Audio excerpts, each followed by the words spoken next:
Hello, we are back. Welcome to Roll for Story, the Elemental Earth plane, the Crystal Cave arc, the Diamond Soul arc. What is the name? It changes every time. Like the shifting plane of Earth. It is constantly in motion, not as still as once people thought. Last session, you guys were in the free market of the first level of the maze within the Dismal Delve, within the plane of Earth, within D&D. It's like layers within layers. This place is quite big, apparently. They said that the maze itself is bigger than the actual material plane in its entirety, which is a scary thought that there's that much underground, effectively. The free market is a place full of hustle and bustle that you see servants and slaves going by, purchasing probably for their masters, selling goods. Eirina managed to stop by the one such merchant. He was another human, and he sold you some sort of powdered quartz, and he said that it's supposed to release a relaxing, sort of calming scent into the air. Makes negotiations that go that much better. And he gave you a bit more information as well as to the plane and the denizens here.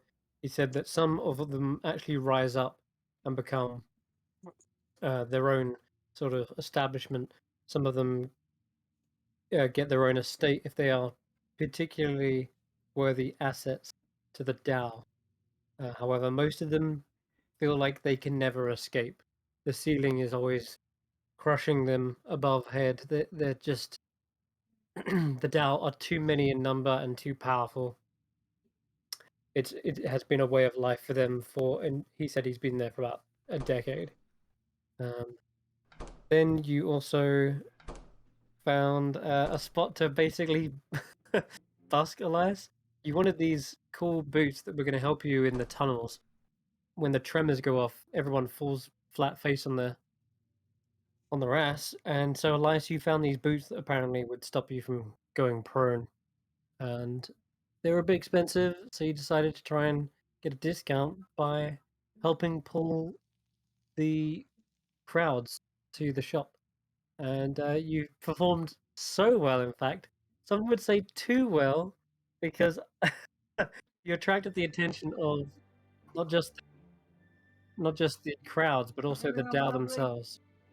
And one in particular wanted to basically buy you, even though you weren't even necessarily for sale, as an entertainer, a personal entertainer, and perhaps an upcoming performer for what is this Sultan's grand competition. Basically, the Earth Plane's Got Talent. Yeah. And you said Otherwise maybe, known as but We you got to Will talk Rock to. You. Yeah. And his name is Heron the Gracious. Meanwhile, the rest of the group went off into the actual slave market itself. There you saw a massive, muscular minotaur known as the Rubble Maker being sold to quite thin Tao with a long, wiry beard. And then you also spoke to one of the actual slave sellers there, and he said that there's fights where they often put them against each other, but that it's not been as popular as it once was. People are apparently getting tired of it, and now everyone's kind of being into this new phase where they buy entertainers and instead enter them into this competition that's coming up.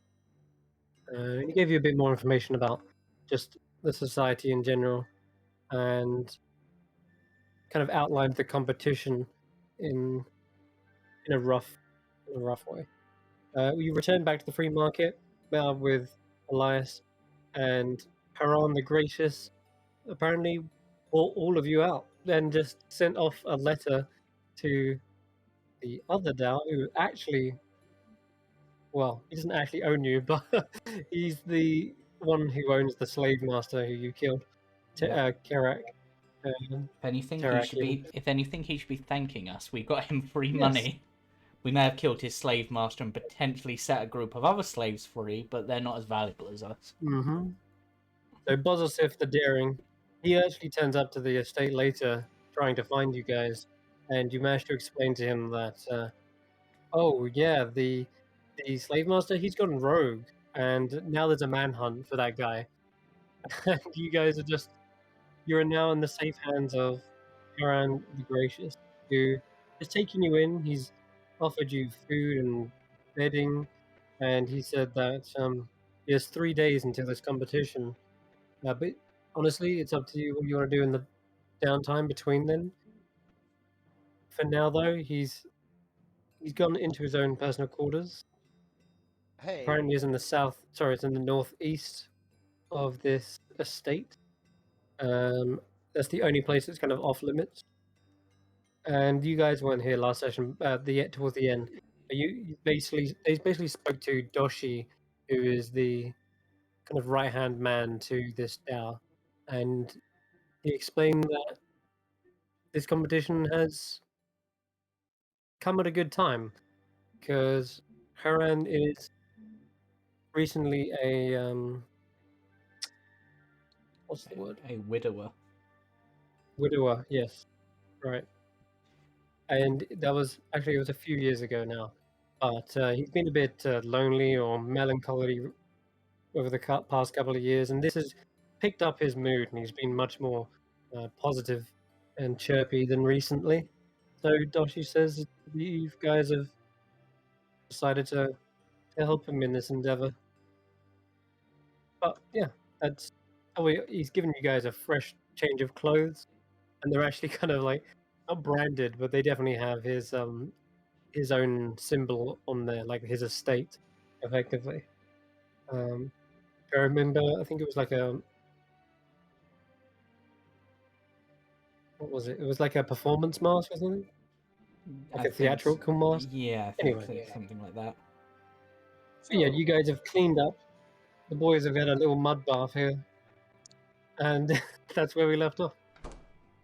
so Kesh'an, um, we're now under the host of someone who is many, many thousands of years old, or however old Heron is. Why don't you go speak to him about that pilgrim guy? What, to see if he knew him? Maybe he's been about. It's what Karius suggested. Yeah, I mean, if he's been about for long enough, and has also, if this Ladorvu guy is as big a deal as we think he is, then it's possible that he might have at least heard rumors. At least it's about the only lead we've got at the moment, and That's very true. I mean, nothing here really seems very pilgrimy. yeah. I mean, Not a word. so far, the only thing I can think of that might be the result of your pilgrimage is the working out how to navigate the sevenfold maze. You've obviously now got this ability to speak all languages or whatever, so maybe you're meant to learn to understand the people and use that to work your way through to get to that center and become centered yourself. Well, I don't think it's all about using people. I mean, Well, you know what I mean. Understanding people. But I think it's also might be something to do with freeing the people down here. Certainly possible. I mean, if you think it's to do with that, you could ask him if there's been any known large-scale, like maybe uprisings or slaves disappearing, maybe. Because if I go and ask him, it's like, oh, do you know about this guy Ladorvu? Well, if it is to release the people, then maybe he wasn't a fan of Ladorvu. That's true. I mean, if we think about it, the fire elemental plane obviously were trying to follow some of Ladorvu's paths. I'm not sure if that's because they'd heard of him beforehand, or maybe they just got sold the scrolls and that's how they got the information. But it seemed odd that just suddenly these scrolls, we're going to try to follow them, unless they knew something of him. So I'm wondering if maybe he's well known here, or at least known of. Maybe like a Robin Hood sort of deal, you know? It would definitely be worthwhile asking. If you don't want to ask him, you could always ask the Hetman. That's very true. Well, we learned the Hetman is only a couple of 100 years old, so it depends how long ago this pilgrimage was. Well, it also depends. I mean, whilst he is like the right-hand man, there might be other people who have been here longer. Maybe he's just better than them, and that's why he got to be the right-hand man. Very true. I don't. Do we find out what how old the pilgrim? How old Ladovu is, or how old? When the the pilgrimage. pilgrimage was, roughly when he would have come here. Yeah, you guess probably either 200 or 250 years ago. So like 2.5 Okay. centuries. So just before the Hetman's time. Possibly. Yes, before his time, but not before potentially some of the Dao. So Depends how Hetman old the they are. Gracious Do might actually know. I mean, another thing worth considering is we heard from Llewellyn that coming from the Fey, or was that you as well, coming from the Feywild, message of time.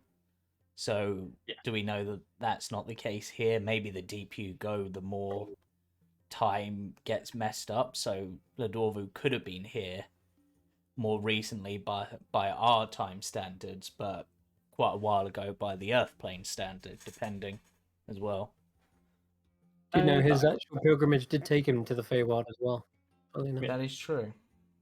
Well, if that's the case and you're correct, Karius, then your friend is buggered. Yeah. Also, I'd like to think more positive on that. Thank you. I mean, I'd imagine the main thing that seems to be your scroll, right? It mentioned the crystal cave, right? Correct.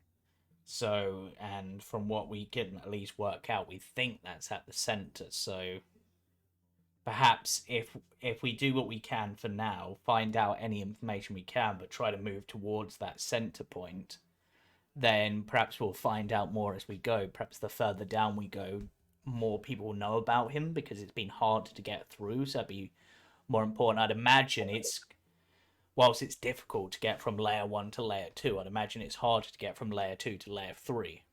Think people are living inside of the maze? Well, we're in it now, technically. Oh yeah, that's cool. I think we're just on the This is outer technically layer. the first region. Oh, The okay. outermost region, populated by thousands of Dao and even more of their slaves. You know, the Dao trade here with outsiders. It's got the immense so-called free market, Yeah. and there are stacks of glowing gems sitting atop great pillars that provide light in the region. And in that case, I think because there's so much movement around the outside, I think my question should probably save for people further in. Possibly. But we might Because, maybe then what we should try to find out is stuff about the other layers, because whilst they might be residents of this layer, if they're residents of the maze, they may at least be aware. Maybe they do trade with stuff. Like if you can get the favor of the Dao to get to the next layer, then the Well, it Dao might can go even to the end next up- layer. might even be a situation of the 9 hells. Yeah, Certainly but possible. I would also suggest that the more information you know, the better. So maybe it's worth finding that one person who's most knowledgeable on each layer and asking them to find out what accounts they came across. Well, I mean, there's only one kind of person who I would know who would see people of all different regions. Is there a tavern around here? I mean, Who? if a we tavern. if we Ah. think about it, one of the purposes of this bard contest is to potentially get the favor of the Khan, and if anyone will know anything, it's the Khan, because he's the big guy. He'll probably have the most access. Perhaps That's- then the favor we could ask is information about the inner circles. Yes, though now I'm wondering if there's stuff like a piano room and a bathroom. Do you think there's a library, maybe? Maybe. Well, Maybe. if anyone can find it, it's Eirina. She's got almost a sixth sense for that. I When mean, we win, Oh, when we that's when we win though, do we really want to ask for information on the different circles as our favour? Because the other option was be the favour of those well, guys. I think we can Which get the favor of the Tao to move on layers, but the higher up could give us even more potentially. yeah, because being able to traverse the layers would be more important than information, I would think, down here. Yeah. I will also just give you a heads up, Kesh'an. You know bits about each level already, purely because the Scroll of Diamond Soul does outline his pilgrimage through it. And if at any time you want just brief kind of overview of it, I can give you that. So I remember you talking about like monsters and things like that. Yes. But if you want more up-to-date information, then speaking to others or going to a tavern is totally viable as well. Because it could have also been that 200 years ago the inner circles weren't as inhabited as they are now. Exactly. Possibly a lot can change in 100 years. A lot can change in a year. But whilst you're thinking that over, I'm thinking I'll go speak to the others and see what they've got planned for their performance, and see if they need me to speak to anyone to get Yeah. anything.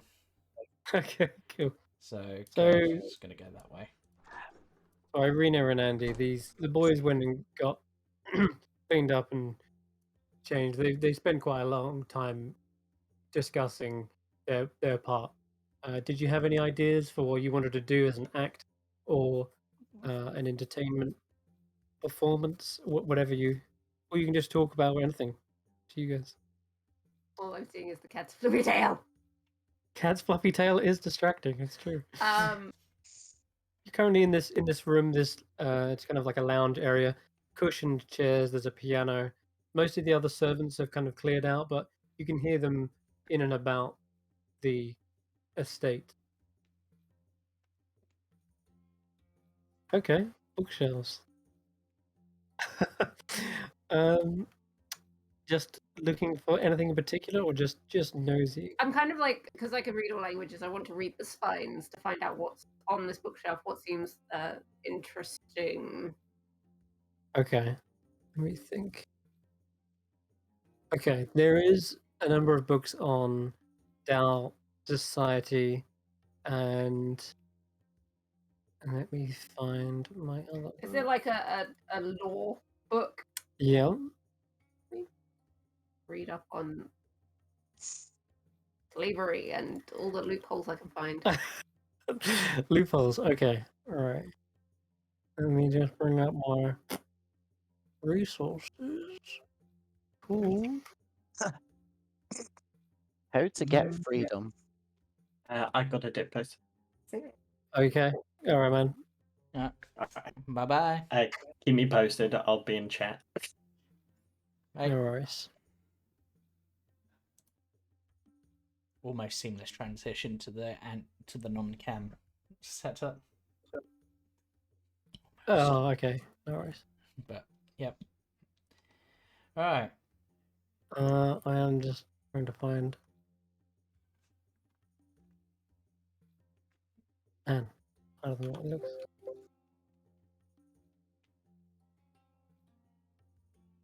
Somewhere in my. Okay, while you search, like, is the room definitely empty? Obviously, we can hear servants. Stuff like Yes, it's just you two here in the moment. that. Okay, I'm just gonna sort of Found it. turn to Andy, because. Okay, so the idea is, can I speak? Because if I open my mouth around that guy, I'm probably going to say something that's going to get us all in a heck of a lot of trouble. Yeah, I kind of got the vibe you didn't like him. I mean, I don't particularly like him too. I don't particularly like this entire plan, but Hey, we tend to end up in these situations. Okay. So if I ignore you or do not respond, it's nothing personal. It's literally just I'm trying to help by not screwing up. Okay. Okay. But we need to think of a story idea for this thing. I'm wondering if there's anything maybe on here that can help. So, as you found it, I found it rather. You do have a number of different topics that you can look up on. You've got traveling through stone is one title. Another one is called the Tao Maze Works. There is another title called the Great Dismal Delve. Then there is Tao Slave Takers. Those are the kind of ones you're picking up.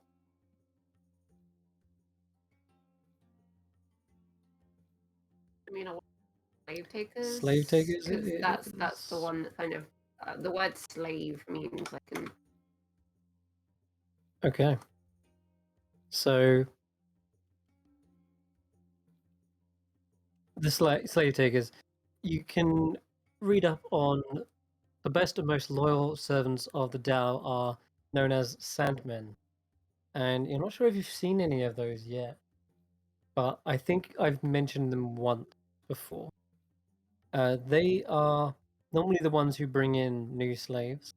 They capture them, but of mostly whatever races they can, but most seem to be either greater basilisks, chrismals, there's Darrow, Drow, dwarves, earth elemental, Galabdur, gargoyles, gnomes, goblins, gorgons, humans.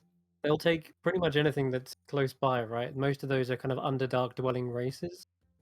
The minotaurs and more exotic things like Medusa and rust monsters, even giants have been known to somehow fit down here in these tunnels. And also Zorn, Umberhogs. There's just about anything they'll take, they'll enslave it, either through some sort of domination spell or through physical threats or physical strength. Elves are amongst probably the rarest amongst the slaves because of their resistance to the Sandmen and their normal like Fey ancestry that gives them resistance to like charm effects, so they can't be dominated as easy. And the Tao considered chagrin, which are those half mole, half humanoid creatures, vermin, because they actually eat precious ores and often slay them on sight. That's about the slave takers themselves. How to get out of And how to get out of like being a slave? Yeah. They hold quite an iron grip on their slaves, and most people who've ventured into the earth elemental plane often find themselves trapped, confined, weighed down by this realm. It is a realm that you don't easily escape.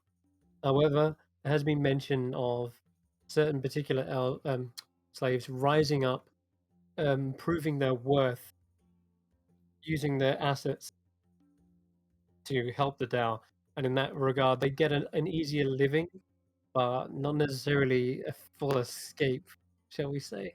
Unless you've got some sort of planar travel, even that is tricky. In fact, at this point, you can roll an Arcana check.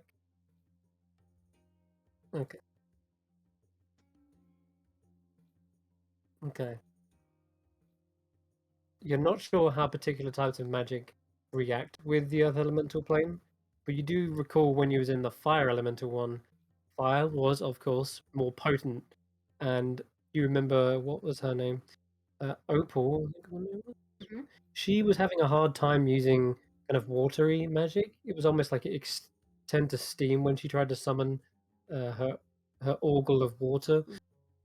So you would expect the earth elemental plane to have similar effects. Some spells are more powerful, whilst others probably diminished. But I'm not going to say with a 15 you know exactly which ones those are. just that it's probably the same case. Well, we know one is.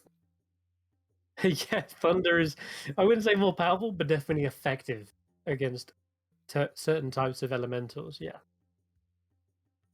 that's like a damage type though. I mean, like the schools of magic, like divination, conjuration, that kind of thing. But yeah, element spells are definitely going to be subject to this place. I'll let your best guess figure out which ones are which, but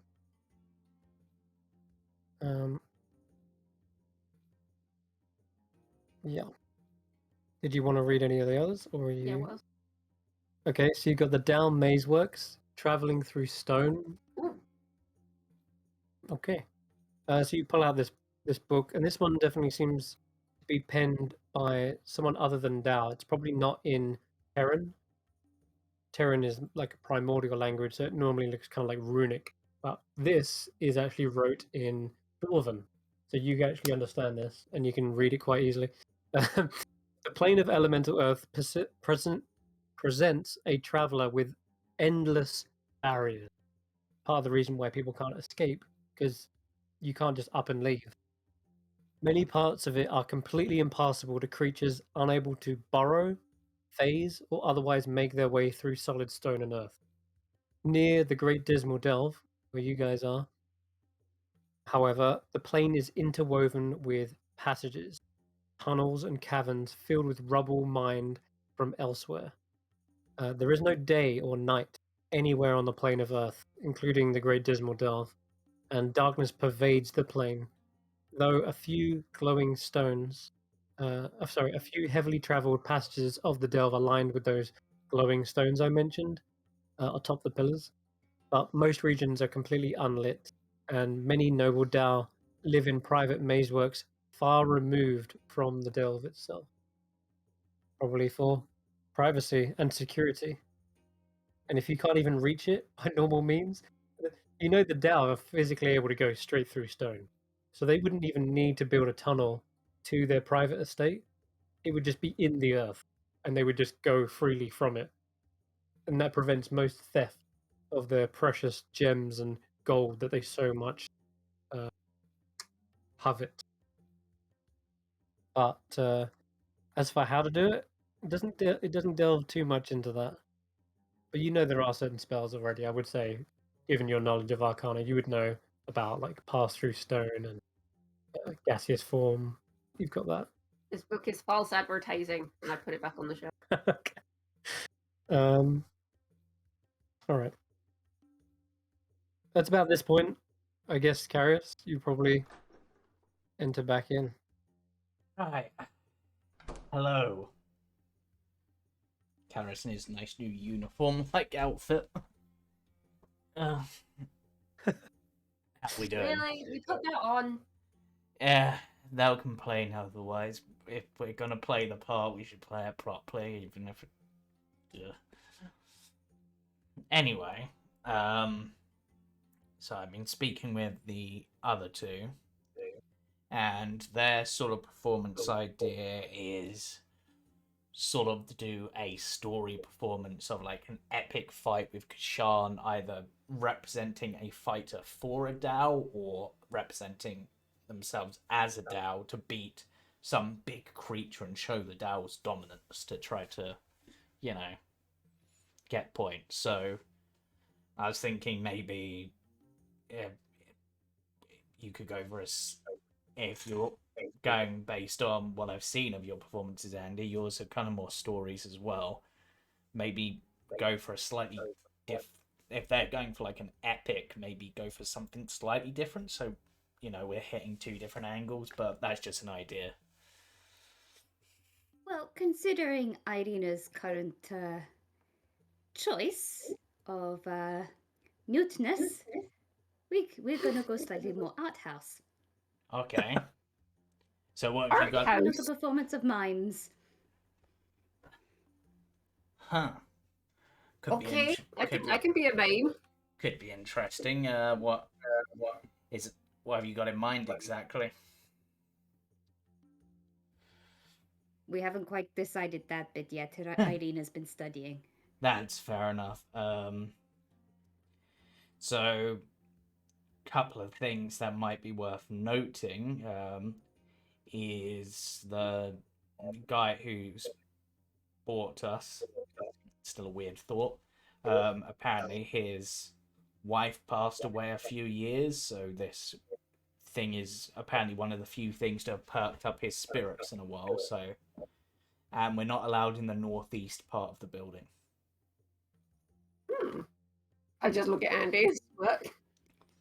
You saying Also, that what you is know that what by I'm going what is to that do. by the window? I saw that. Well, you say window, but it's just a ball of earth. It's like one of those mud fountains, like a waterfall. Well, I It's saw just going down something the through. wall. Maybe you did. Maybe you did. So You see that the armadillo's head poke out. He pops his head out and he looks around. It is this fella again. damn it! It's Uti. Hello, Uti. Go away, Uti. There is no booty for It's Uti Uti. here. I get Uti. Oh, fine. He scampers away he just burrows back into the. But into the wall. maybe once we've left, if we move on to other layers, you can maybe come with us. Maybe, if you're good. No. I'm Uti, very good. well. I mean, to be fair, he's gonna die if he stays down here. And if he likes Ooh. acquiring shiny things, That's why Uti stay hidden. Our shiny things. yeah, but like you share the one he doesn't like as much. Karius looks through his pockets and goes, "Right, I do have a job for you, Uti. Oh, did you get paid this time? You got paid last time, but this time your payment will be a little bit better. So, Uti's listening. so you've probably heard that there's this whole bard competition coming up, right? Uti heard. What I want you to do is go find out who else is competing and what their acts are, so that we can perhaps plan around that. Uti be spy. Yes. And I shall give you... Karius pulls out 10 gold's worth of gems, because I have 190 gold. You'll get this now, and for every decent bit of information that we deem decent on these, you'll get another 10. Oh. Give me a persuasion check. And the longer you take to decide, the price goes down. Uti says he's not taking time to decide. In fact, as soon as he hears this proposition, he says, make it 15 gold gems. Spying is dangerous work. I could get caught. They could kill me on sight. I'm putting my life on the line. I consider this for a moment, and I say 12. Oh. Okay, make one more persuasion check. Okay. Uti take 12. And he jumps off the piano, rolls off the keys like and lands onto the ground with his little hands out ready to receive 12 gold's worth of gems. Yeah. He says, only because they are in gems, which is perfect. Yeah, He needs gems. I hand him 12 gold's worth of gems. How exactly I work that out? Because I've just got 190 gold worth of gems. So I just hand him what I estimate to be 12 gold's worth, I guess. Yeah, you've got like little fragments that, that pay off as. Uti, why do you need gems? He suddenly snaps to you, like looking at you, and he says, Uti not fully trust you yet. Uti has his reasons, and he starts like stowing away the gems in his shell. For 3. You tell me a secret, I'll tell you a secret.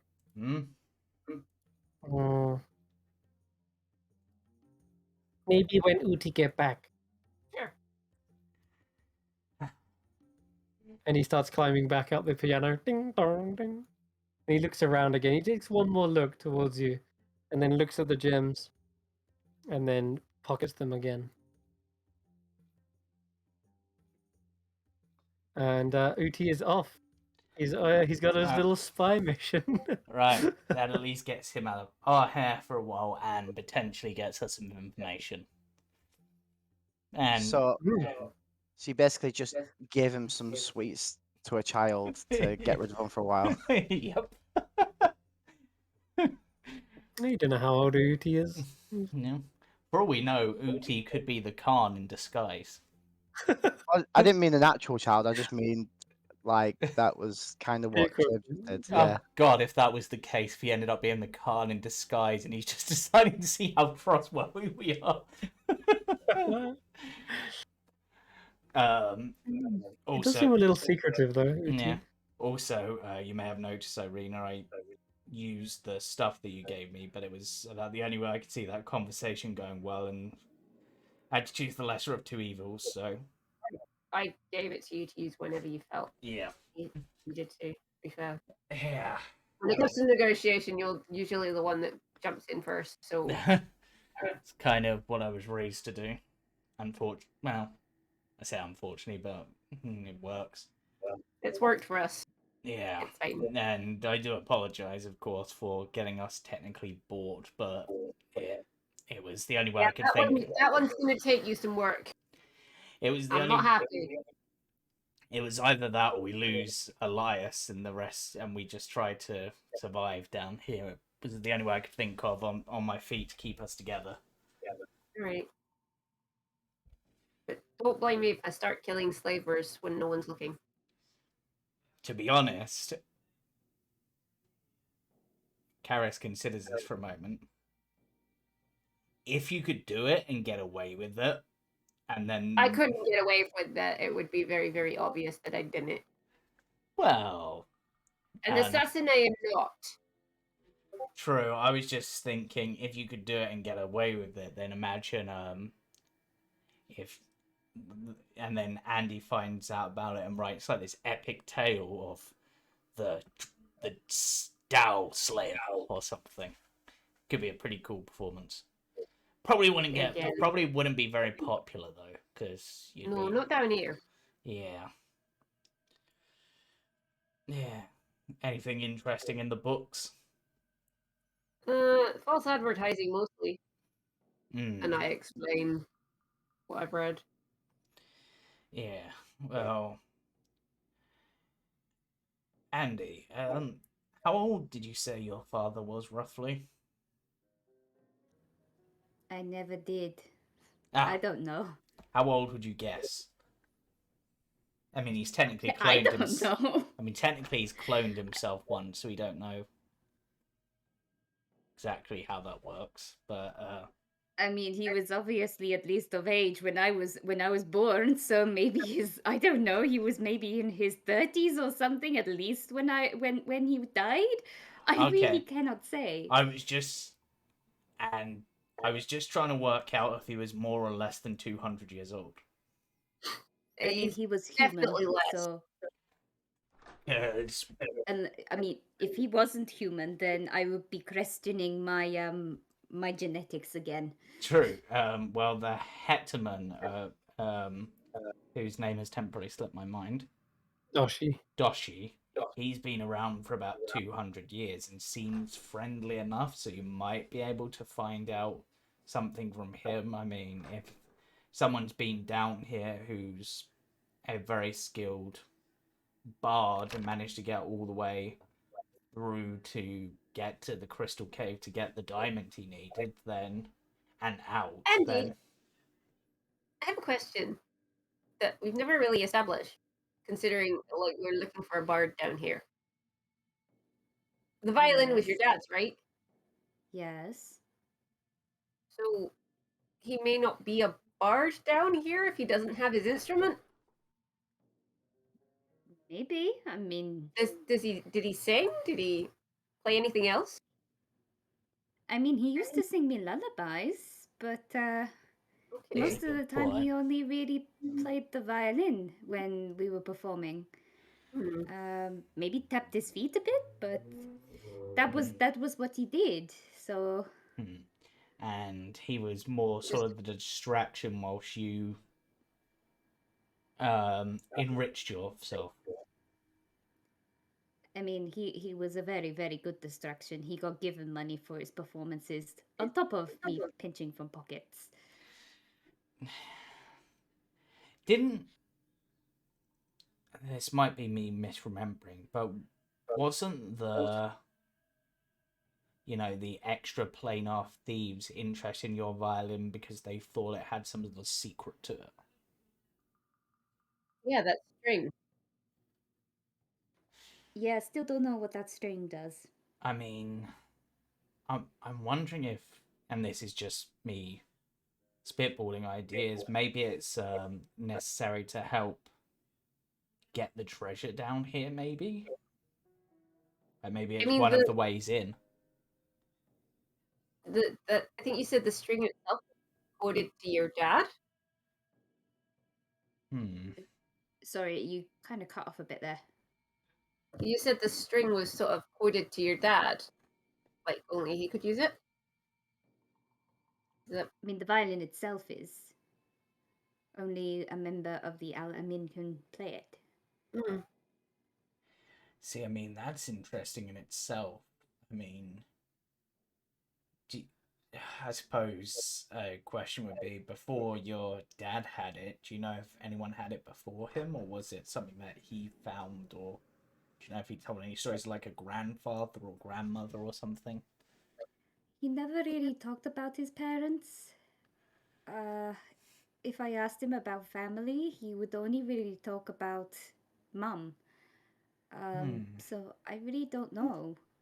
He obviously had parents, and I would assume who was the right part of the bloodline could play it. So either my grandmother or my.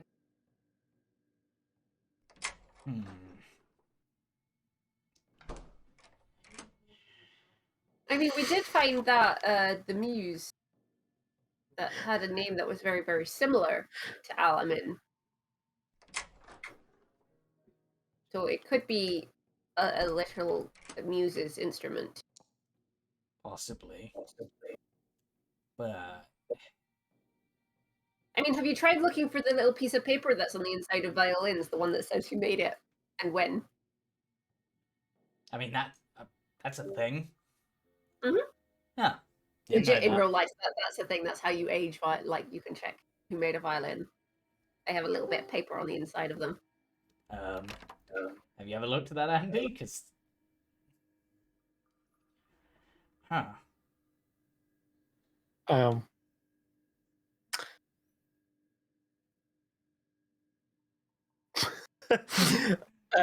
You look around for a piece of paper. The Mandalorian. I would like to see the baby.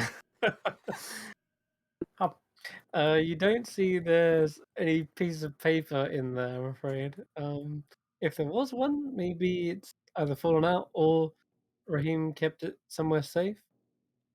He probably knows who made it, though, given that he was probably one of the first, not the first owners, but he was passed down to him.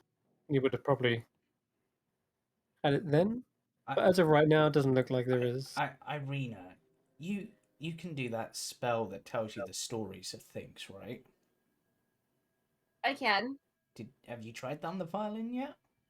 Well, I need Andy's permission to do so. But I'm happy to do it. You have my permission? Because Alright, I mean, because if it's the instrument of a muse, and also if these extra planar thieves had heard of it, then that suggests it's a object of some sort of legendary importance. Okay. I mean, if I you will. want- I wouldn't do it unless you really know you can do it, because it does use up your spell slots, and you don't have a lot. It doesn't. It doesn't use up my slots. This one.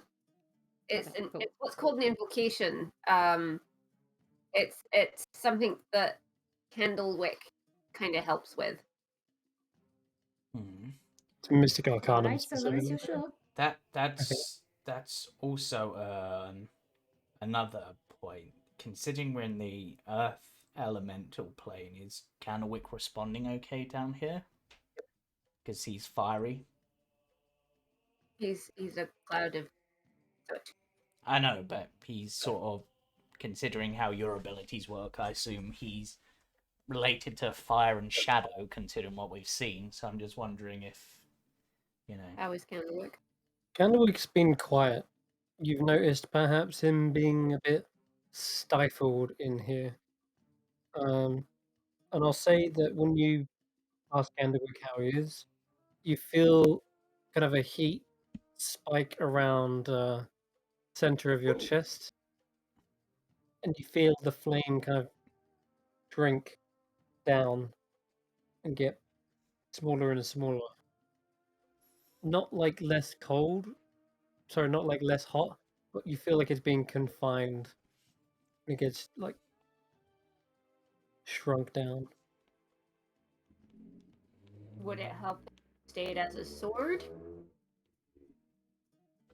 Therefore, you're not really smoke and flame. You feel the heat on the over the back of your shoulder, which kind of instinctively causes you to look over your shoulder, but you don't see anyone there. In fact, if anything, you happen to see there's a there's like a bear, like a plaque, like a beheaded creature. Is that you're watching my back, so you don't want to? You can roll an insight check. I'll roll it for you. Okay. You get the feeling that you're being watched as you look up to this this figurehead looking down at you, and if you were to hold a weapon, you might draw attention, even more eyes. Candlewick's okay. He's not uncomfortable here, He doesn't want to stay calm. but well, as you kind of guess that, as you're like, if you're asking that of him, you say you feel like there's a heat that kind of traces like almost like a maze-like pattern across your body. Seems like they're eager to get to the maze. They are not that same sort of disgust that you feel about the slave drivers and masters is the same uneasy feeling you get from Candlewick. There's this churning of flame in your stomach suddenly. He doesn't feel comfortable with it. He much more is interested in the dungeon delve itself. All right. I get it. Enough with that Sure. stomach fire. Yeah, that stops. Yeah, he wants in the maze, but he's all right. He's holding in. Okay. Just thought it worth asking. But Both yeah. Karius and Eirina, you would know that the Earth elemental plane is kind of adjacent to fire. It's not Yeah. a polar opposite, so it's not uncomfortable, just not We, favored. I also, Candlewick has pointed out that we may in fact be being watched. So my whole being mute situation potentially blown now, but I'm going to keep rolling with it. Well, I suppose the question is, are we just being watched or are we being listened to? I don't know, but Candlewick seems to think we're being observed. We just be careful. Well,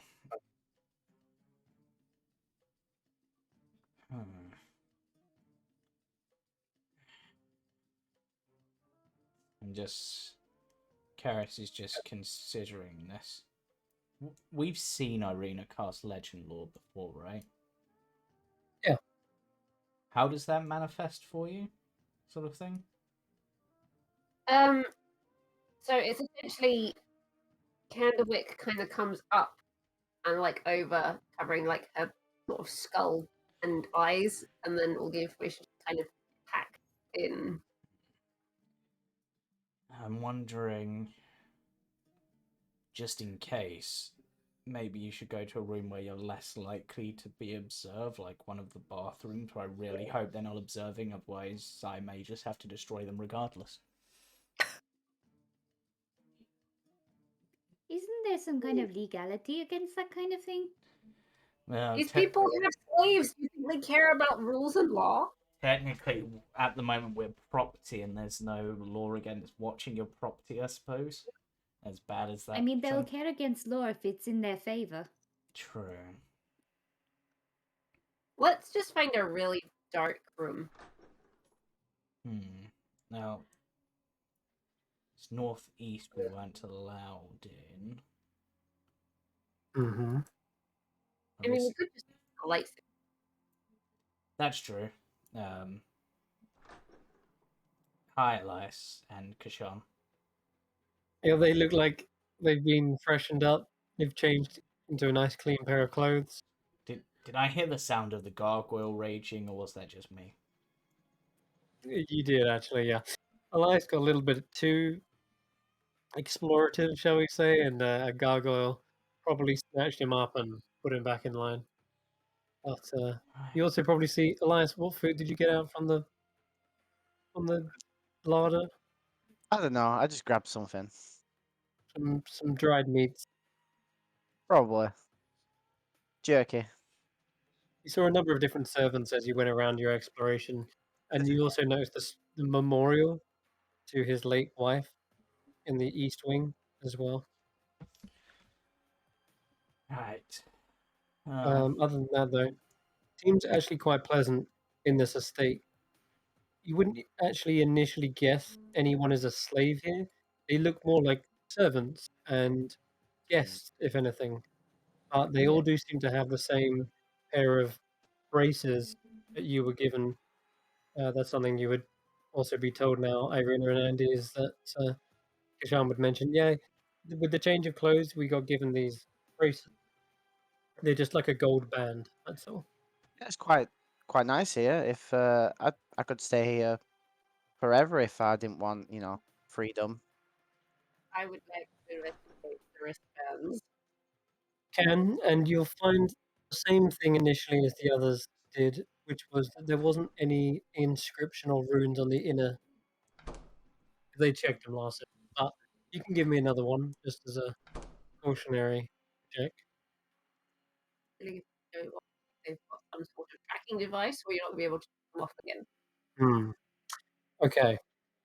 Likewise, again, you find no visible inscriptions. Visible. That's Why I'm saying it with a emphasis, because you rolled a 19, which was better than what they got last time, I believe. I go back briefly. Yeah, they got a 3. You're like, no, it's fine. So you see Elias and Kesh'an both wearing them. Probably Karius too. Yeah. However, Yeah. you do know, Eirina, that inscriptions can be hidden. There are spells to hide markings and runes. Nistel's secret aura, I think. yes, the town has. There are ways to hide that. There are ways to disguise magical items as mundane items. And you can dispel those and reveal that, but I'm just going to say you have the knowledge of those spells. You're not seeing them right now. You're not seeing it on these bands. You would need to actually cast something on them to reveal them if there is. I mean, they're that fine. Look, it's not like they're attached to us and I take them off They do come off. and I put them back on. See? Yeah, I'm not wearing that. No. Not happening. But I found a memorial. I found some food, bathhouse. A memorial? Yeah, to his late wife. A weird statue room or whatever this was. I can't remember what it was. And also, all the stairs in this place, they're not real. They're illusionary. They don't go anywhere. Sure. Or maybe you just don't have permissions to go up them. Fly up I'll them. say this: they're not illusionary stairs. You can go up the stairs, but when you get to the top, you realize it's just earth on the ceiling. Maybe. It just goes up to nothing. So what? Did this used to be like a mansion, but that was built on the surface and it just sunk into the earth. Or maybe the top levels are there, but you can only get them if you're able to move through Earth. Oh, should we try it? I mean, can you move Can you through move Earth? Yeah. I told you I have some lithomancy spells. I have pass wall. What is it called? Pass wall. And I also have what's it? And I also have move earth. Well, Pass wall and move earth. Okay. Pass Wall is surprisingly a spell that comes up so rarely for some reason. Like, it sounds like an awesome spell, but I don't think I've ever really seen anyone use it. We used it in I Strad. actually Yeah. do. We used it to get into the boss room. It Crazy. basically makes a door wherever. Okay. So anyway, Now that I know Elias does that, I should plan accordingly. so legend loring the violin. Actually, Elias, why don't you cast Tiny Hut, and then we'll do the legend lore, Sure. because then they can't see what we're up to. I mean, we're not in a rush, so rather than using a spell slot, I will ritual cast the only spell that a bard can use. Sure. I think did you actually cast it? Base it as a template, and we'll see what happens. I can't remember if I've done something for it. Oh yeah, we all need to be Yeah, you in there feel- for this. Eirina, you feel like a little bit of a burning around your wrist from Candlewick. Well, with everybody actually in. But when am I doing it? I want to do it where like by the piano, If so I we can actually. feel Candlewick sort of burning around my wrist, has Oh. Elias already started casting? Yeah. I'm gonna This is before. I was just retroactively saying this. This is when you were saying I don't trust them. It seems Candlewick shares your sentiment. Elias, Yes. just do me one thing before you cast this. Yeah. Take those things off your wrist. I take them off my wrist. And I'm gonna make him put them like on the floor, away from the area that he's gonna try and. Yeah. Okay. I don't think Karius actually put those on for himself. He just put the uniform on. Okay then. I don't remember him putting those on. I have concerns about them. Them like here before I cast my spell because I can't leave the Yeah. hut. Karius probably has his in his pocket, so he's just going to put them on this chair.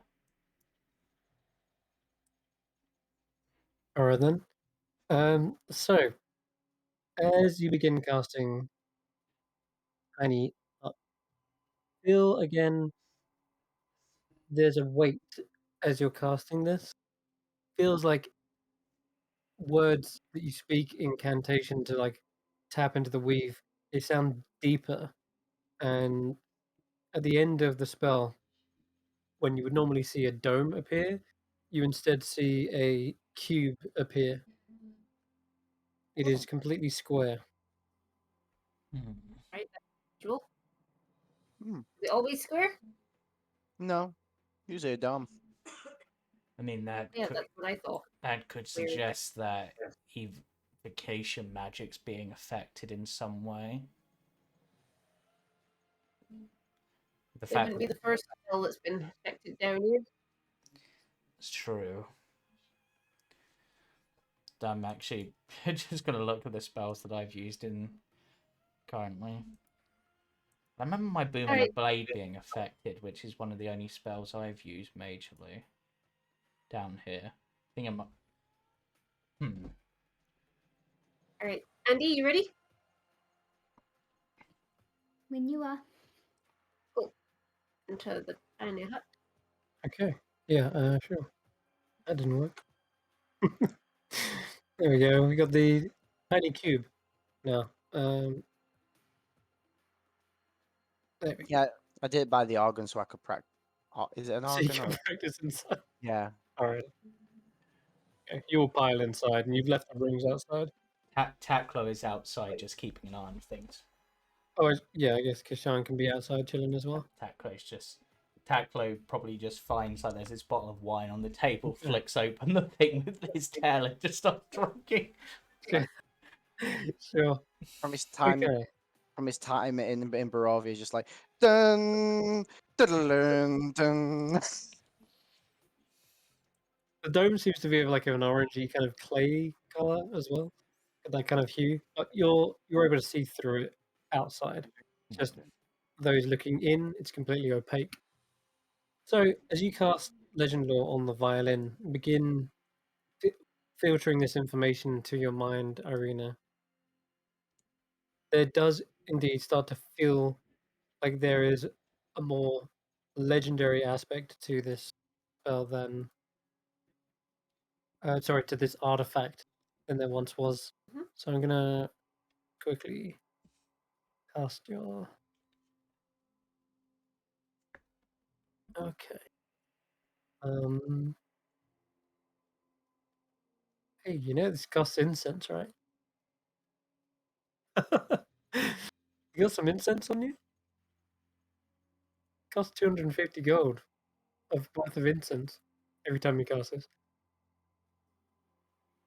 Does it Although I really? don't know if that's same Because for an invocation. it's a thingy bobby, isn't it? Mystic Arcanum. So it's Yeah. not the same thing. It's just I only get it once per long rest or something. Yeah, I know you do. Just having a look what don't know Mystic if that's- Arcans. Yeah, it just says It you works differently than a without spell. expending a spell slot, so you're not technically using a spell slot. It's a magical Yeah. secret you've been taught. I know you have the ivory strips. I think you normally do need the spell the actual cost components as well. But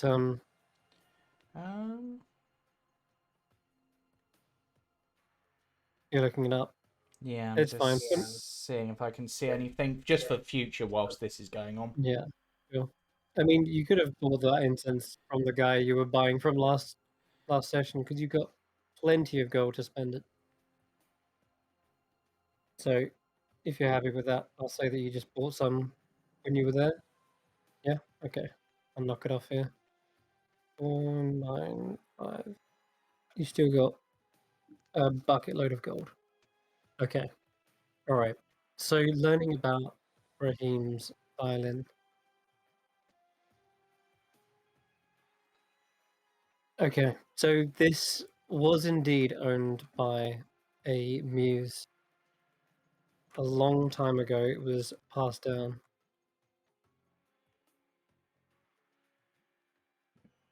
And which muse in particular? Ooh, dear. Hold on.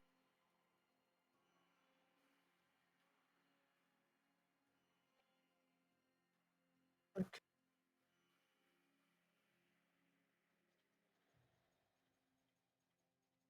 So you've known one already as Euterpe. This muse, however, which one it was belonged to? What says nothing of needing components. So Mm, it's down to you. Okay, I'll figure it Yeah, out. it doesn't after say this. specifically that they don't, so most people seem to be It says saying it that doesn't they. require a spell slot specifically. Yeah, that's all it says. It doesn't specifically say anything about the components, which is And annoying. it can be cast at after a long rest or something. Yeah. But that's down to you at the end of the day then. Normally, you would say like it doesn't need material components as well. If it was otherwise, you would just follow the Yeah. normal rules of it normally requiring it. But anyways, this is the muse of Terpsichore, which is one of the muses kind of related to dance and chorus. And that's what literally Terpsichore kind of means. But there's less information flooded to you from her necessarily. Like she's not the important figure, just sort of the beginnings of the actual violin. Basically, they were like the first real owner. They weren't the actual ones who made it. But you start to see an origin of owners going down the lines. You almost start to see kind of a family tree branching out as this muse passed the violin onto their son or daughter, and then so on and so forth. It keeps on going back all the way through various different names. You can tell how the muses, their innate kind of radiant powers effectively split and spread through different bloodlines.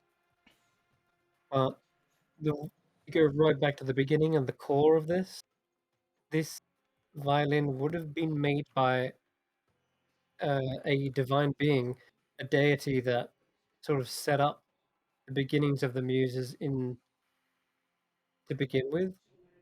And what you're seeing is just a burning radiant light. It's almost blinding to you. And as you're trying to pierce through that light and see what's beyond it, you begin to realize just through the knowledge that this radiance is just that. It is pure radiance. It is like the element itself, but fused with fire and positive energy. And you start to see a basic map of the elements. You start to see earth, fire, water, etc. The pseudo elements in between those, earth and fire, being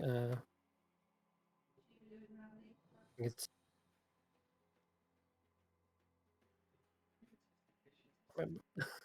let's go with earth and air, which is of course smoke, candlewick, and you start to realize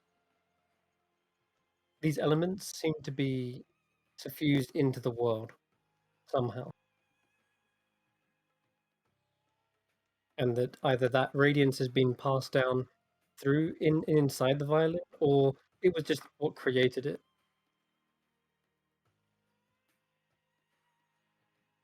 You can ask me any questions about the vision or about what's going on. So, in terms of crafting a violin, obviously there's set spells like built into it, Yeah. essentially. Yeah, they're known as instruments of the bards. I want to try and figure out, judging from what I know of Andi's spells that she's used on the violin so far, Mm-hmm. and knowing that obviously Terpsichore is the one that's come up news-wise. Yes. Obviously, music and dance is the sort of the link there. But using that information to try and figure out what that one string does or potentially holds. So in terms of maybe like schools of magic. yeah, we actually figured that out when Chad he actually looked it up himself, and you found it to be actually 1 second. Close your eye. You should know what it is by now. I feel. Yeah, it's necromancy. There you go. So it's literally the spell that he used to own himself. Essentially, yeah. That string was not necessarily hidden, but the song to activate it just wasn't one that Andi could remember, or maybe wasn't taught by Raheem. And maybe because it's an incredibly difficult song to play, but effectively they weren't of a high enough level mechanically to be able to play that song. In theory now.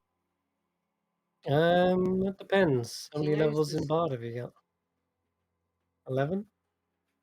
Nope, not enough. Nope. It would be you would need a mastery over magic and music to be able to play that sort of that sort of song, and that song uses this string more so than any other. Um,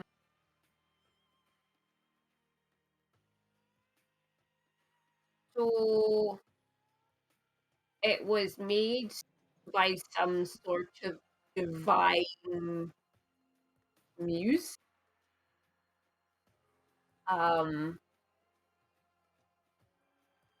Very bright light. The name Kirstie comes to mind, who was one of the 9 muses. A string holds necromancy. So potentially whatever song your dad used to clone himself, but you're not at a level musically where you can do the same yet.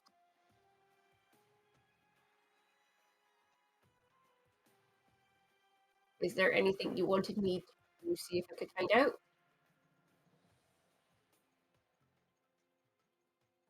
Like other instruments?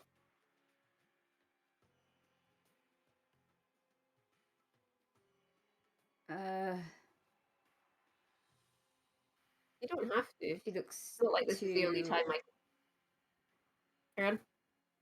She it's not necessarily to do with the instrument itself, but of course we suspect that of course Elias probably comes from another one. Mhm. So is there any link to his instrument to it? Okay, I will. That's pretty much the only thing my brain is thinking, because of course everything else is kind of like I can't really. Nah, yeah. Okay. It's all very I'm vague. gonna follow the thread of obviously the music and stuff like that, and obviously the entity that built this, and then I'm also going to try and, because Elias and Andi have played the same song once before on their individual instruments, I'm going to sort of remember both of those in my head and kind of almost tether off towards the lyre or lute or whichever one it was. Yep. So following that thread back through that kind of almost like a tree, I described it as like branching off. You see right back at the beginning, there began 9 muses, and these 9 muses were a divided radiance, and you suddenly see a bit of that story unfold. That burning bright radiance, as it split, it was one whole to begin with, but the radiance sort of spread out and sent into 9 different sparks, effectively. What Genie or whatever he was saying about obviously rejoining the divine flame. That's right. Yes, divine flame. You actually hear his voice as you're seeing this. The divine flame must be whole. It must be one. But you saw the divine flame. There's this willingness to do this as well. Like the divine flame actively chose to split itself. Like it didn't want to be just one thing. It wanted to be multiple colors, multiple songs. And as it splits, you hear them in your head, these songs being played. Each one is played on a different instrument. You can hear a mandolin, a lyre, a lute, and of course this violin. And as you kind of try to flow up and back down one of the other branches to see which one they belong to, I'm going to say that the limitations of the spell kind of peer through the door, but don't give you all the answers. And so you do confirm that indeed Elias may have had an instrument passed to him, not necessarily directly from bloodline, but it definitely found him at the very least through some mystical means. Perhaps he could shed more on his tale, but that mandolin, or sorry, that lyre, is indeed one of the instruments of the bards, which began with the 9 muses. It was created by them, created by this radiance. You kind of start to feel like the radiance was one thing, one element. That element split itself into deities, 9 deities, and then those became more and more human and mortal as time went on. And in doing so, it spread music and spread the arts through the mortal races, more and more. And maybe that was the divine will of the Radiance to begin with, was to just share it with everyone and make music a part of life, not some higher and it's not some higher thing or ideal that was barred between the heavens. So you're starting to realize maybe music was actually a divine concept that only gods could really use and wield, and it was effectively gifted to mortal men or races. Someone wanted all that power to themselves. In the case of the Eirina, they wanted, perhaps once it's united for its full together, perhaps add more power, but It's an still, I odd wanted thing to be to a think one-man now. band. yeah. Or I'm just maybe, picturing Bert from Mary Poppins at the beginning, you know. yeah. I Different honestly time. now I'm just picturing an Eirina dressed in that outfit. It's quite entertaining to me. Yeah. Well, I guess it makes you think not to take music for granted, as yeah. it's so commonplace now. It's because it's everywhere. But to think that there was once a world where music just didn't exist, and that the gods, you're not even sure if it is a god. When you look back and you try to peer through that, the radiance is just a blinding element, and you can feel the heat burning from it. And as you're doing this, Candlewick's the one kind of as a conduit for this spell, and even Candlewick seems to sort of resemble this type of element. Like they're respecting it. They they know it to be something akin to themselves.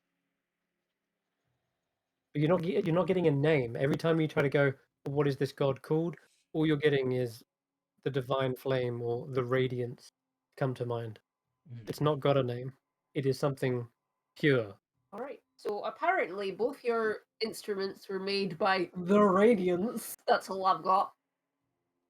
And it's the entity that eventually split off and became the original muses. Well, Apparently, it seemed like they wanted to gift the mortals with music. I'm So sorry. it must have been a very sad world before it came. What instrument? Your musical instrument, your lyre. My No, it's just a regular lyre. You've got an instrument of the bards. The one you use to cast your Hence why Maker you've got spells. named spells with Lear next to them. No, Isn't it- your lyre is literally an instrument of the bards. It was made by the bards, the muses. Or is it the lute of building? Yeah, that's a looter building. Why does it say It's lyre? just that on your spell book you've got Lear wrote on your spells. My bad. It should be the loot. Okay, it's the lute. All right, it's your lute then. It's just a looter building. That's a It's- loot to take in. Mm-hmm. Like I Don't was make just, fun of my accent. That's just rude. it was given to me by Lucky of the Lucky Shop in Barovia. It's Luck or fate? That's weird. it's literally an instrument of the bards. It's literally like Andy's violin and Chad's Wajima-Doodad. Harp. Yeah. That's the one. He claims his was made by Timora, goddess of luck, and now you hear him talking about his one coming from some sort of luck-based entity. Andy, your dad was, would you say, uncannily lucky? In a way, you could say that how he managed to dodge the law so much. Interesting. I mean, I know some of that was down to Smolder and her means of getting us out of things, but she couldn't get us out of everything. I doubt. Would you consider yourself quite a lucky person?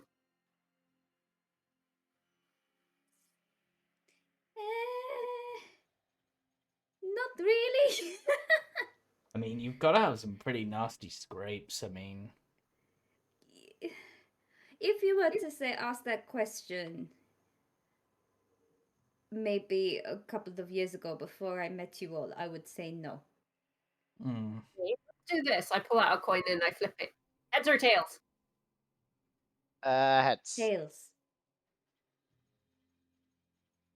Edge. Or Heads or tails? Do you want to flip a coin? Okay, so 1 is heads, 2 is tails. See, It's tails. it can't be an I got instrument. it right. It's not that lucky. Well, it's not that the instrument's lucky, it's that you yourself are lucky, but... It just failed. no, it just means that there seems to be some form of luck surrounding said instruments. Yeah. Maybe that they just happen to find people who are potentially reincarnated muses. I don't think that's a coincidence. I mean... It was a weird situation as well, to be fair, because I was told to play a game. I failed the game, but it was opposite day, so I technically won. Lucky. And there's also the fact that, Andi, you said that when you met the guys, it was your violin got taken. I mean, what were the odds you'd find a group of people that could help you get it back and return it to you, considering it nearly got taken and stolen through a magical portal? Like, what are the odds that you'd find people capable of doing that? That's true. I admit that is a very coincidental thing, but I've never been one to believe in coincidence. Considering the entity that made this and the fact that these instruments keep boomeranging back to you people, I don't think it's luck. I think it's deliberate. What do you mean, you people? Bards. Generalization. What did you think I meant? And didn't Llewellyn say that his friend also had an instrument that had properties? Probably. Oh, what, the snake lady? Yeah. Because technically, I think she had 2 of them, but one of them was cursed. Because that was one of the things we beat Chad for, if I remember rightly. It's been a while since I've played Hystelia. I miss Hystelia in a way. So lute, violin, harp. What was the one that Llewellyn's friend had? Llewellyn's friend. Yeah, Hystelia. Hystelia. Oh. They technically, just looking at their sheet, they also had a lute, but they also had a banjo. They did, yeah. Oh, you're looking at the sheet right now. Let's make it a banjo. It was the banjo. Did Let's they make it a have? banjo. I don't think they did. They have an instrument of the bard. Yeah, it's literally called Instrument of the Bard's Lute. Okay. Make it a banjo because But there's already a lute. also Instrument of the Bard's Banjo plus Flute of Smoke Illusions because they got combined. Oh right. So you remember these were collected in Baba Yaga's dancing hut, effectively. That's what Llewellyn told us. So. And you know that there are various rarities of these lutes and instruments as well. Some of them ranging from common to legendary.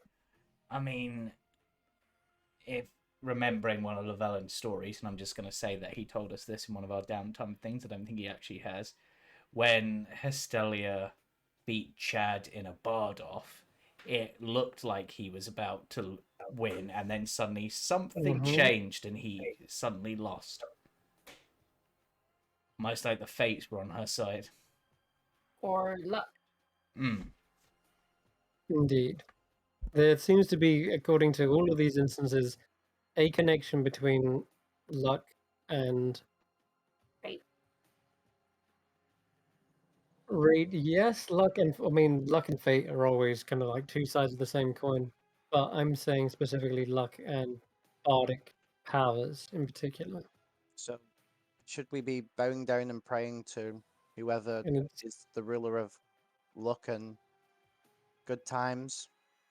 I mean, isn't that Timora? Yeah. Is that Timora? Yep, Timora is the goddess of luck. I've never really the whole religion thing. My sister follows Timora's teaching. Does she? Yeah, she's got it tattooed across her face. Huh. I thought that was just cool markings.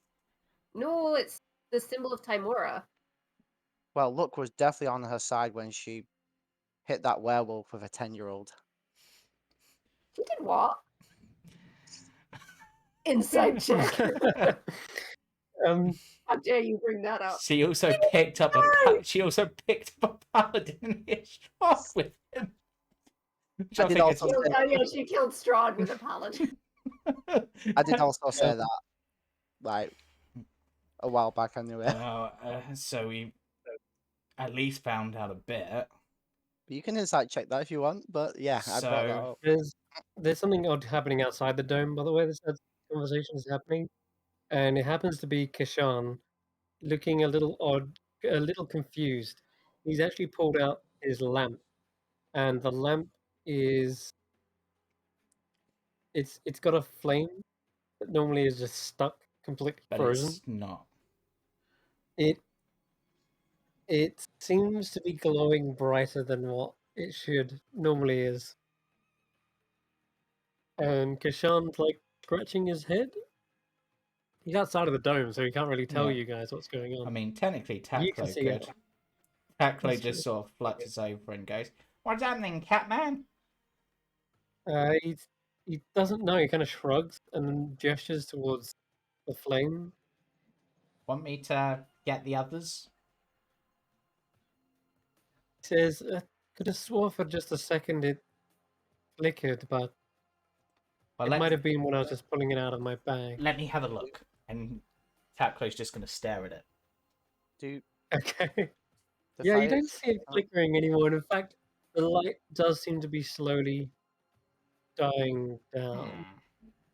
But it was bright for a brief moment where it was just like flared up. Do you want me to get the others, or should I keep this a secret? You can tell the others. Yeah, Taklo will just suddenly telepathically communicate this to Karius, and Karius is just like, "Well, that's a bit weird. Apparently, that whole frozen flame dealy thing that Kesh'an has just started glowing brighter for a little bit, and he thought he saw it move. do fires not normally move? Not that one. I mean, it's called the frozen flame for a Mhm. reason. Huh. It is the artifact from his monastery.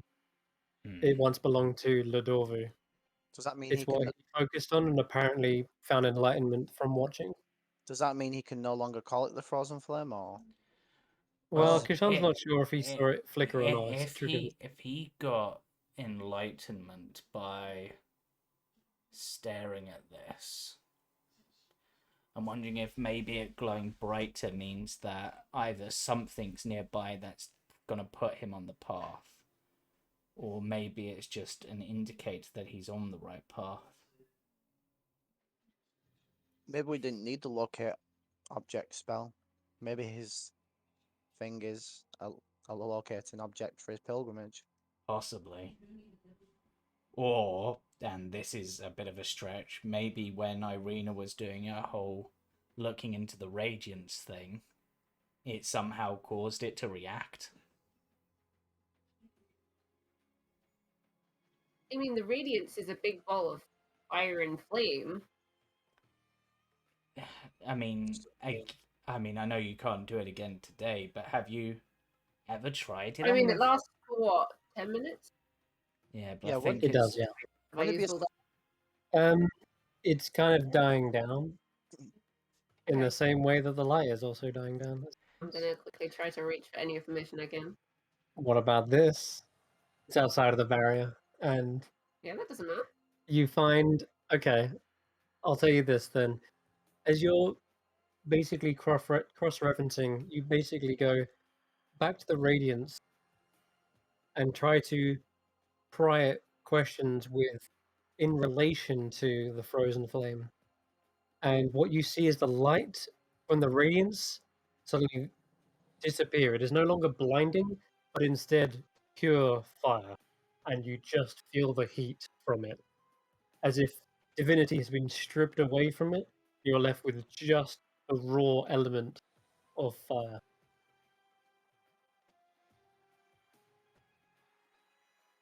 And then I have theories. you then hear the word almost spoken in a godly sort of word itself. You hear the word luck. but it's discordant, and you hear an overlap with the word. It says fate. So you hear both luck and fate said at the same time. Plate. Is Fleet. Fleet. Yeah, I'll yes. describe this to the group. is it? I mean, initially I was thinking that maybe, like at first when you were describing it, I was thinking maybe the frozen flame is a remnant of that original flame that was left behind. Well, the thing is that he keeps saying you like returning to the flame, and then obviously all the 9 muses, which are the I've lost the word divinity parts, have kind of scattered Yeah. off. What if the frozen flame is, like you said, the remnant that was left behind? That like it is the source that they're Yeah. supposed to return to. The other theory I had, though, is maybe if the instruments are representative of luck, perhaps the flame is representative of fate. Or it could be that we have 2 bards that have somehow congregated towards this flame. And when you were looking into it and uniting those thoughts, perhaps. I'm going to also quickly roll me an Arcana check, Karius, because of course your nature with elements, your Okay. research into them. Yeah. What was that? Bye. 5? Okay, yeah. Am I technically assisting? You can roll a separate one if you want, because you did I witness it I with. will do so. Okay, And you did witness what you saw. That was a nothing sentence. When you witnessed the light pull away, that radiant, burning, bright light was like white, and as it stripped away, you were left with just raw, red, burning fire. You realized the radiance is made up of 2 elements: positive energy and fire. oh, with that, damn it! No. Again, this is what. Did you end Yeah, up putting I'm this as a handout? I'm looking for it right now, dude. It's God so damn annoying. it, Chris! Did you not put it as a handout this time? I didn't. No. I know where it is. It's in my notes, but I'll tell you what. I'm gonna have to ask you to. I have got it. I found it. Got a What? picture of it. Put it as a handout. Wait, what? No, We won't lose it again. no, In no, the I don't. planar Never mind. diagram. Never mind, I don't have it. I don't. It's somewhere in my folder, like buried away. But it's one of the most important images What because you've dice? seen it already in a book. Kesh'an has even seen it on a mosaic as well. Yep. I'm gonna have a look, see if I've stored it anywhere. Yeah, What diagram? it is the planes of the elements. Yeah. Yeah. And the pseudo ones, and the ones relating to positive and negative. Yeah, the villain saw all that. Yeah, Llewellyn's seen it. Kesh'an has even seen it. You read about it, and yeah, it's been repeated a number of times throughout this whole campaign. And once again, we've lost the bloody art for it. Yeah, I know, right? Every time that we want it, I swear. It's like, oh, let's just go. Where's it gone? Yeah, I know. I did multiple searches leading up to this moment just to find it, and it's still not showing itself. But yes, all you need to know though is that the radiance is positive energy and fire combined into one. And when you saw the light stripped away, as you were trying to ask, what is its relation to the frozen flame? You simply saw it stripped away from positive energy and just raw fire. And so it's telling you that the frozen flame is it's obviously connected to fire, but in a very raw and primal sense. And I'll tell you what, I'll go even as far as to help you out even more here. Kesh'an can roll an intelligence check. Eirina can make an intelligence check. And we'll go from there and see what happens. Sadly, I have no control over Kesh'an's sheet. I can see everything on it, but I can't use it. Yeah.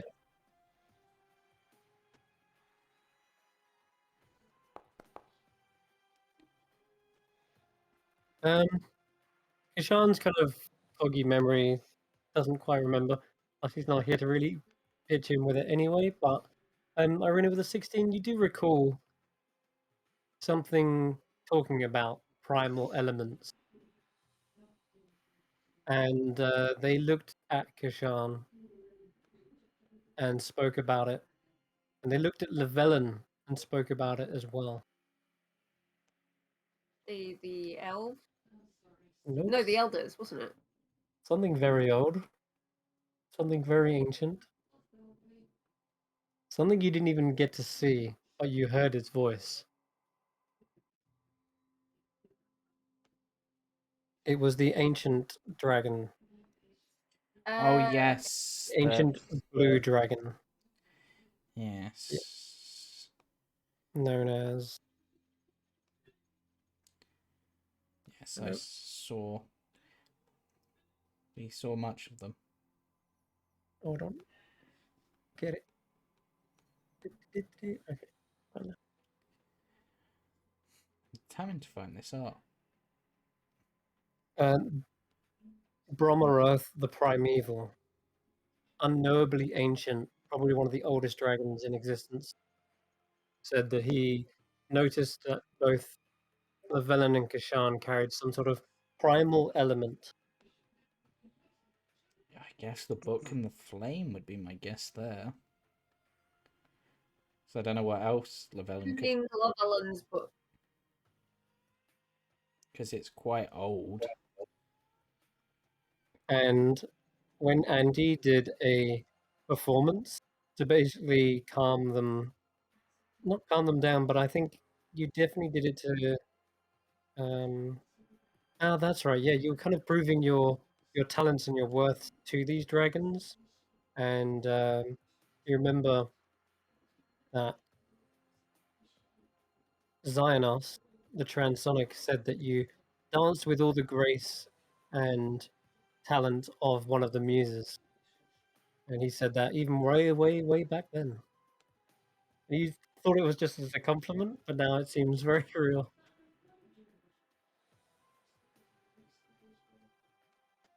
Yeah. Now, obviously, there's not too much more information I can give you other than more castings of legend lore, but you start to feel that there's a connection between luck and fate in this fire.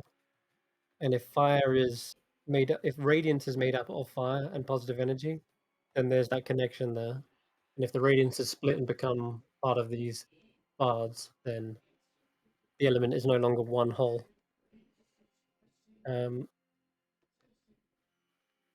Wait, And so that's as much as I'm going to reveal for now.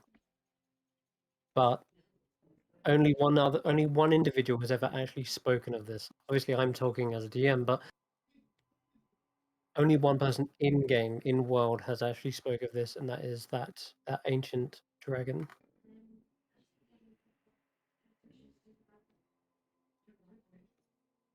Yeah, this will do. If you Yeah. ever wanted to look up more information on that, then you'd have to find people who are either very old, / can even perhaps go back in time. You guessed that maybe Tereg would know more about these. And finally, Ladorvu would potentially know if he was around. so we gotta find Lador. Not quite the diagram, but at least gives the idea, I think. Yeah, it does. It's a mess of a diagram, but it is.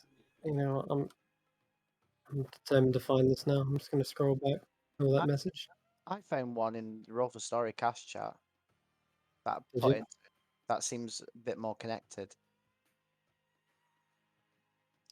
How far back It's did not you that go? one either. I It's just not saw the that. gift that's kind of left. Oh, I know it's not that one, but that's the one I found that seems like pretty damn Yeah, connected. we've been using a very specific one up to now, and it's been lost again to time and space. Anyway, not important really to what's going on fully. It's just that Eirina really wanted to go back. He kept on asking, "Can I go back further and further?" And yeah, when you go back, you suddenly find that these powers seem to all be connected to these primal elements. It's where they first birthed from. So the muses and the frozen flame potentially come from like the primal element of fire and radiance. Interesting. Radiance is made up of fire and positive energy. Yeah, there is a connection. Weirdly enough, it's only I know you were like, oh, there must be a relation. But yeah, there actually is. Yeah, weirdly, they are basically crossed. And now I'm just thinking, what the hell? Like, it's Llewellyn's book, because that's the only thing that's old enough and gross enough to be maybe a negative entity. Mhm. I'll give you one more little roll, and if you get really well, then I'll allow you to pierce through this. As your spell's about to run out, there's more connections to this radiance. It's like you're trying to see this image that everyone's trying to find right now. It's like you're trying to see a map. This is the part where the bit of paper and the pen comes out, and I'm blindly scribbling. Mm. Like with the violin, it's different because it's literally physically in front of me and I can see Yep. it. Whereas this, I'm not, so I'm literally having to get it down on paper. I'm gonna let you roll a perception check. Oh no! If you roll really damn well, because you're seeing a vision effectively here. Oh, yeah. Okay. Oh. 19. It's good. It's one less than the DC I was looking for. But I'll hint as to something. Radiance is just one element infused with positive energy. There are other elements, and there's a sort of electricity in the room, we'll say, that maybe just a word, an imprint. But you can tell branching from radiance, it goes back to positive, and then there's a branch from that, and you just feel like all the hairs on your skin tingle, stand up on end, like you're kind of underneath some sort of static electricity. So kind of like polars and magnets. Maybe. I'm not going to say much more, but your spell ends with just a bit of a zzz, like a shot. Yeah. That's it. That's all I can give you, I'm afraid. I will look later. Okay. Anyway, whenever you cast a spell, it really feels like you're pulling behind the curtain of the mysteries of the world. Candlewick is this smoky veil, and it parts. It's almost like Candlewick knows this stuff and doesn't want you to know, or maybe doesn't think it should be shared. But whenever you've cast a spell, the Candlewick almost lets this smoke unveil this information. You're looking behind the curtain, like you're looking into the DM notes. Once it kind of cuts off, you can imagine there's a case of like Eirina's just like staring at Candlewick, just being like, "You're really stingy with information. You know this, right?" That's it. Candlewick just sort of blots out your image. Some of it exhales from your mouth. Right. I found the images you sent me when I rolled a natural 20 with Lavelle. Yeah, none of those are the one. But they're the ones you sent me. None of those are the one though. So anyway, it's not we've the got wild tree or the great wheel that we follow, is it? They're not the. No, They'd not be in the... that's where I was looking. I did. I looked through those.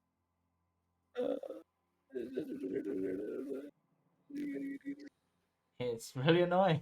It's like I'm.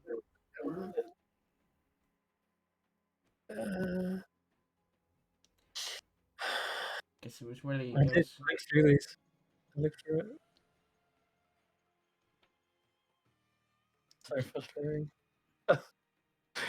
Your character art. Oh, it's not. Can you not search for it? I searched. You saw me earlier. I was searching like several keywords. Yeah, I went element. I went planes. That's it. Frozen flame. Nah, it's not that. Ledorval. Trying here. Actually, no, it's probably not cool. Probably got a random thing of numbers. So somehow, what we're saying is, pretty much you and Andi are linked through your instruments, which somehow links to the flame because flame and positivity make radiance. And I mean, positivity. if you think about it, it kind of makes sense because, like, bards are all musicians. They're gonna want to pull together to make the world's most awesome band, right? I Can believe you if, imagine that? I believe if there's enough of us, it's an orchestra. Yeah. I don't know how many members of a band you need before it becomes an orchestra.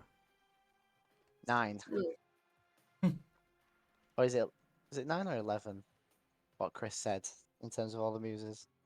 There are There are 9. 9 muses. 9. To begin with, originally 9, Takes 9 people. Then apparently. Is it like that question, like how many people does it take to change a light bulb or a candlestick?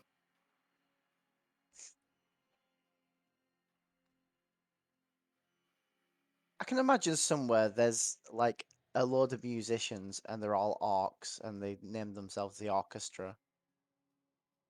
100%. If that's not a thing, I'm making it a thing. Oh my god, I found it. Yes. An orchestra. Oh, jeez. All right. Put it in, make it a handout so we never lose it again.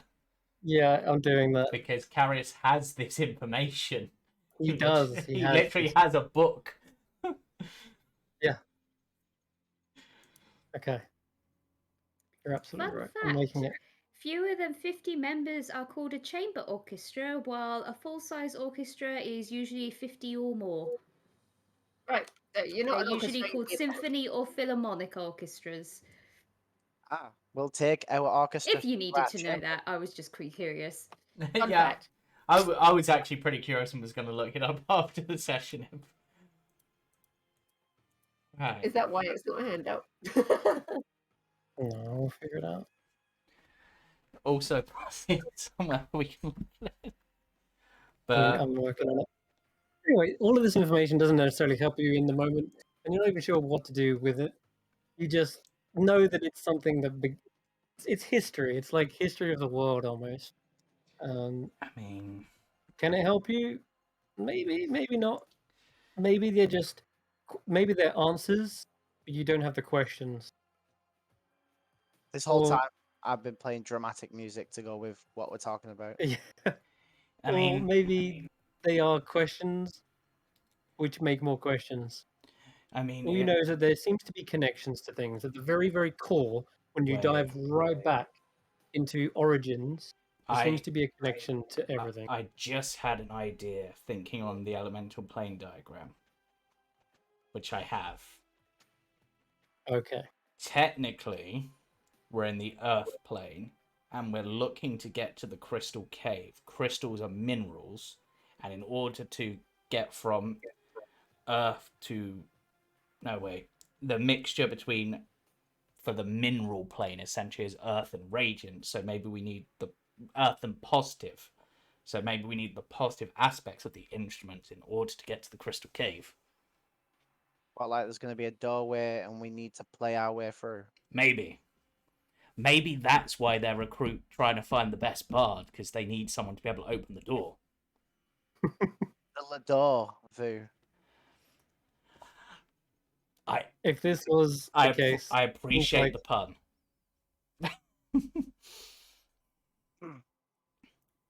Or in Kesh'an's tongue, lay door, Vu. I thought in his tongue it would be meow, meow, meow, meow, meow. Or that. That's racist. Here in the distance. Sorry, can't hear you through the dome. But did you say Llewellyn's book's connected to this in some way, or somehow connected to the elements, or that's what we think? I've not mentioned that. No, okay. Not out loud yet. Fair. Okay. Yeah. I want to go and see the book. Confirmed. Hey. Ah, there it is. Yes. Okay. Yes. So much time. There it is indeed. I want to go to the Beastlands. Holy If crap. you want a better view of it. Yeah. So yeah, so between fire and positive, it's radiant. So when the radiant split, it split into positive and fire. When lightning split, it split into air and positive. But if So we got to be positive to get to the minerals. I guess All of this, I mean, all of this is a very vague concept. I'm gonna say, yeah, but like I said, you're not sure if it does help you. Like, maybe we got to do that to be this. I wouldn't put a puzzle in that's so No. damn vague that the only reason you're knowing this information now is because of a legend lore spell. well, He All of this says, stuff, it's not integral to what you've got to do. I'm Yep. not trying to drip feed you because I don't want to give away a puzzle. There just seems to be an origin that things are connected, and they seem to be tied to elements. he says that, but after the Elven Dawn, the floating islands, But I'm what not I will sure. say this, I will say this: if you do start to figure things out, then I will say that you could use them to your advantage. Absolutely. I But mean, without knowing what means what, without knowing I really mean, what next. one thing that's sort of interesting is that if the power of the muses is positivity and as part of that radiance, then Andi developing all these shadow powers, it's I don't know if that's technically it's kind of interesting. It is. That's not technically. I mean, her it's bard, making me right? happy. Yeah, You're right. Yeah, it's not. It's her rogue side, not her bard. Yeah, true. you're right. And it's something that started Well, to reach. she is a bard of whispers, and the bard of whispers is what allows her to steal shadows. True. It's like they've become blurred and merged. It's sort of. almost as if maybe the bright light of your instrument has caused a shadow, which is so as you get better with the light, your shadow becomes better. I don't know, So, that's just vague. should we go see what's upstairs then? Mm. Because we weren't told that the upstairs was off limits. We were told that the upper right part of the mansion was off limits. Well, maybe they didn't say that the upper was off limits because they didn't think we'd have a way to get there, but So we haven't been given a no. that's true. That is true. Also, just because this is a square, Karius is going to just make sure he can stick his hand through it just to make sure it's not become somehow solid so that we can't get out. It actually does feel solid. Yeah. Karius is going to just try to push through it with one hand, see if he can get out at all. Give me a charisma saving throw. Oh no. You trapped us all. I drop the mansion? As it's my It's spell. okay. Karius manages to push through it, it seems. There seems to be some sort of resistance. Almost like you're pushing through like Mud? a wall of sand or almost. But you do finally breach and push out. Karius, you see Kesh'an suddenly like, oh. Yeah. Hi. Sorry. Yeah, my friend. Yeah.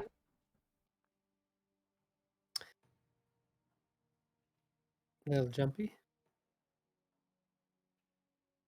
So did you figure out what any of that means? Well, Yeah, how it's all connected? all we've managed to figure out so far is positivity plus fire makes radiance.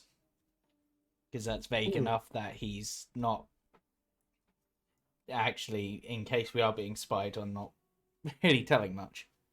Which could be. Actually, he's going to look to Taklo. And then Taklo is going to telepathically put the images of this conversation into like the vague imagery to translate to Kesh'an without saying it out loud. Okay, doing that, as you kind of show him, he says, I actually did see something similar. Now you've jolted my memory. I saw a pattern looked like this, but it wasn't so intricate. It was like someone's someone's interpretation of it. And I saw it in the fountain room of the Temple of Sun and Moon. As it's strange, the Temple of Sun and Moon. I mean, both of those I would say are technically almost representations of radiance, because the sun's Did- radiant and the moon's a reflected radiance. I'm gonna quickly ask: did Llewellyn ever talk to Kesh'an about what he saw in that room? What I'm gonna about? ask an outer game to you, Jamey. I believe he did in terms of the mosaics and that. Hmm. It was. Do you remember what Llewellyn saw? He saw all the planes of existence, the demi-planes in between, and how they connect to each other. Wasn't there? But they were represented as a symbol, right? I believe so, but it's so long ago that I forgot. And the stairs were also representative of those symbols, if memory serves correctly. Didn't the stairs have symbols for each Yeah, of the planes as s- well? The stairs Yep. did have the symbols on as They well. did. And Wasn't the door like a tree with all the symbols? so this isn't what you saw, but this is basically like a close representation. Like you imagine the sun and the moon in the center. Oh no, there's a tree in there. That's what I remember. Yeah, there was. And you saw different symbols going all the way around. One of them was of a water droplet. Do you remember that? Do you remember that picture? If I remember rightly, the water droplet reacted in some way. Exactly did. Yes. Kesh'an, when he drank from the fountain, all of the water formed into sort of one globule, and he drank basically the entire fountain's worth of water. And when you came down, you cast Detect Magic. You saw that there was the water droplet was the only one lit up, and it slowly sort of faded away. And Kesh'an is now explaining that. He says, "Yeah, Llewellyn told me that that's what he saw. I didn't know what to make of it, Then, but that's what he told me." I mean, we don't know what's on the other parts of your path, I suppose. Do we have any idea what's after the Earth plane? Do we get those scrolls? Or are those scrolls not visible until after he's done the Earth plane? I can't remember how this works. Okay, so yeah, basically he uses the frozen flame to sort of reveal what's written on the scroll step by step most of the time. But there is actually, you're right, there is. I think he has it. Yeah. Because I'm just wondering, thinking about it, because obviously you've got this representation of fire, and you've obviously got something from water, and now we're in the Earth plane. It is Timeless Body is the next scroll. Yeah. Huh. I don't know how that connects to, but I'm wondering if you're meant to get something from here, then maybe the timeless body may somehow link to air, and then through understanding the other three elements, you gain a greater understanding of fire, which is the greater understanding of the frozen flame. The final scroll is said to be called the Perfect Self. There's two more scrolls in between that. They're currently working on Diamond Soul, but then there's the Timeless Body, Empty Body, and finally Perfect. See, empty body makes me think air, but considering what out of character, what I think that one does, it makes me think ethereal or astral. Yeah, and then there was Tongue of Sun and Moon, Purity of Body, Stillness of Mind. Yeah, and so it was also So he got Tongue of Sun and Moon from the temple, but we've Mhm. which what? Where did he get the one before that from? Where did he get purity of body? Yeah.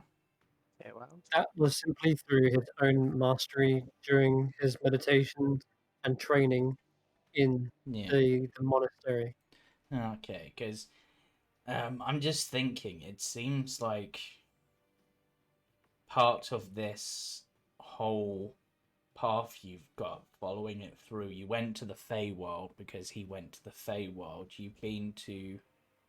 You've done stuff in the material plane. You're now going to the Earth plane. I'm wondering if you need to in order to gain this enlightenment, maybe you need a greater understanding of the planes in order to do something.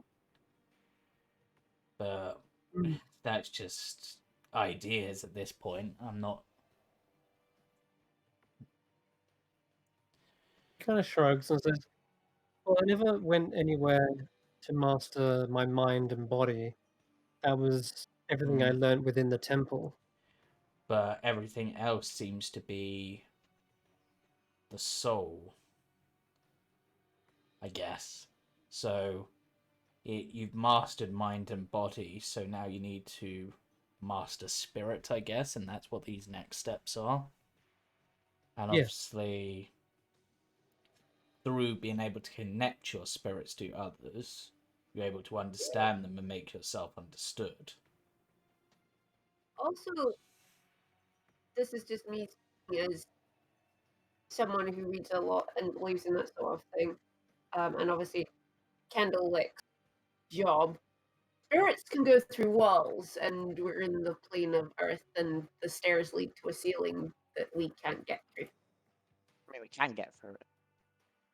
We Yeah, can't but I get there think normally. Kesh'an needs to learn how to do that.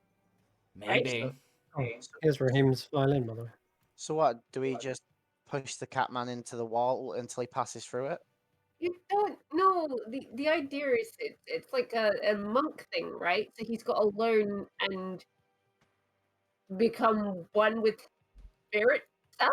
I don't know. Well, Learn to leave his body or in something. this case, if it's called something like Diamond Soul, it seems almost, rather than trying to be able to pass through things, it almost seems to become maybe as hard as the Earth. That's what Kesh'an kind of nods and says, looking at the scrolls, and you can read a passage or so for yourself. And he hovers the lamp over them, and Eirina can probably read it. But Karius, you're suddenly seeing like blurred visions, almost like a three-dimensional shape in front of you, or a holographic, and it sends you kind of reeling, like your mind is getting a headache. And before you realize it, you're not even looking at the page anymore. You've kind of pulled away from it, like reading an Elder Scroll. Yeah. You're like, ah. Yeah, Karius tries to cycle through the language he knows, and it's like, nope, I can't read that, sorry. Must be in something a bit beyond me. Yeah. Unless Whereas Eirina, you're starting to see much better the words on the page. In fact, none of that blurriness is happening. You see the words almost recounting a tale and a story, and vivid. There's emotions, there's experiences tied to the words, and it's because he can't put these feelings into words. How do you describe enlightenment? Almost impossible. But every stage of this, every step of the way, he's tried to almost magically enchant these scrolls to convey these experiences. And as you're reading them, the Diamond Soul is what Karius kind of the way he put it. It's a way of hardening his soul through every possible pressure and strain that it can be put under. In the same way diamonds are formed by immense amount of pressure deep within the earth, his soul has to endure this arduous training. It has to withhold throughout every single type of challenge. Yeah. That's what you're getting. And if you're feeling like it's something tied to air or elements, you start to lose that idea, but rather you kind of get the idea that this This one's much more about him overcoming every possible challenge. And His soul is being hardened. and from what we know of the Earth plane, it's all about. I mean, everything here is a danger too. So you're gonna have to be strong. You're gonna have to be fast. You're gonna have to be smart. You're gonna have to be wise. Do you know what I think? I think Dad needs to spend time with Uchi. Uchi. Like, considering the fact that Uchi is constantly evading death, near death, having to survive down here, his armor is more solid. He can burrow through things. Like, That's actually probably the most enduring thing down here. that's actually weirdly not a bad idea. When he gets back, it's something we could certainly suggest. I think he was onto something when he turned into that armadillo. Become the Earth. Yes. Though, It's an obscure way of doing it, but I think it might be a start. Yeah. I mean, if any, which probably means that whilst we can be here to support as much as possible, any challenges you really face down here, you've got to find a way to overcome them. But I believe so. But if I was to say, what's a way of showing your force of will, because I'm trying to think of a way to describe charisma without saying charisma, your force of personality and overcoming that, a bardic competition sounds like a good way to start. Not a bad idea. So basically, we've just got to put tons and tons of pressure on you until you snap Well, or push through. no. That's... The maze is that challenge. Yes, is it? but I know. maybe... Wait, there's 7 layers, right? This is just me thinking out of character. There's 7 layers. There's 6 saving throws. Yeah. Does he have to master each of one of the saving throws in order to pass the next layer, and then that will allow him access to the 7th? Because that would be... Yes, you James. You're revealing everything. I had my notes up with that exact thing as you were saying, and I was like, "Am I streaming this?" It's like you could see through Steph's eyes or something. I know, which is why it's so bizarre. It is indeed exactly that. I will spill the beans. Yeah. Each region is a test of strength, wisdom, constitution, charisma, Which would mean and that intelligence. based on what's happening now, this is the test of charisma. It would seem possible. Potentially. Also, there are other ways to test charisma as well. There's also the fighting pit, which could be a test of strength. This might be a longer arc than I realized, just purely because of how many layers there are. But yeah, you know what? Here you go, James. You figured it out. I'm gonna give you inspiration. You mean like that really short Sun and Moon arc that went on for like 50 episodes? Yeah, I know. Yeah. Yeah. Each layer is a level to harden his soul as he goes down deeper, and I mean, it doesn't. finally, once he's mastered every saving throw, he will have perfected the diamond soul. Hey, technically, if we're going with him, do we get diamond souls for doing this? We might. Maybe we'll get items to help us represent those villages. Yeah, I was gonna say, can we have the actual diamonds instead? I prefer that. You can have the actual diamonds. There you go. So yeah, I'm gonna go explore the upstairs because obviously go for it. We're not allowed to go through the other way. Anyone want to go with or? I'm good for now. I did have an idea for you, Kesh'an, but you're not actually here to discuss this. But if your whole idea is to perform based on feats of your epic talent, and if we focus on you as the mighty Kesh'an as the tail, then perhaps to get people excited for that, the fighting pit might not be a bad way to go, because then they've seen the mighty Kesh'an's feats, and they might believe it more when we beg up the stories. I'll repeat his earlier sentiment, which is as long as I don't have to fight that giant fuck off Minotaur. But that would put you under great pressure, which might be what you need. Great. After all, he's the rubble maker, so maybe you have to avoid being made into rubble. He's a troublemaker, more like. No, that's my Uh, job. Okay. Andy, So- you got any insight on any of this? Yeah. Andy, Not really, fair. to be honest. Based on these conversations, have you got any ideas for your performance? I'm working on it.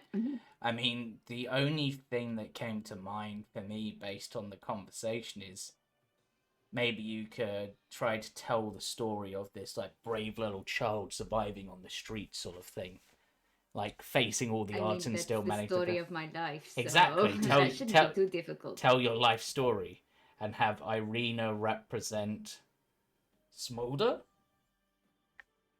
They're both fiery. Actually, you could probably do that. I mean, He's AFK at the moment. but I yeah. don't know how long these performances have to be, but Eirina can stay fiery for quite a while and do some other fiery things. So, Okay.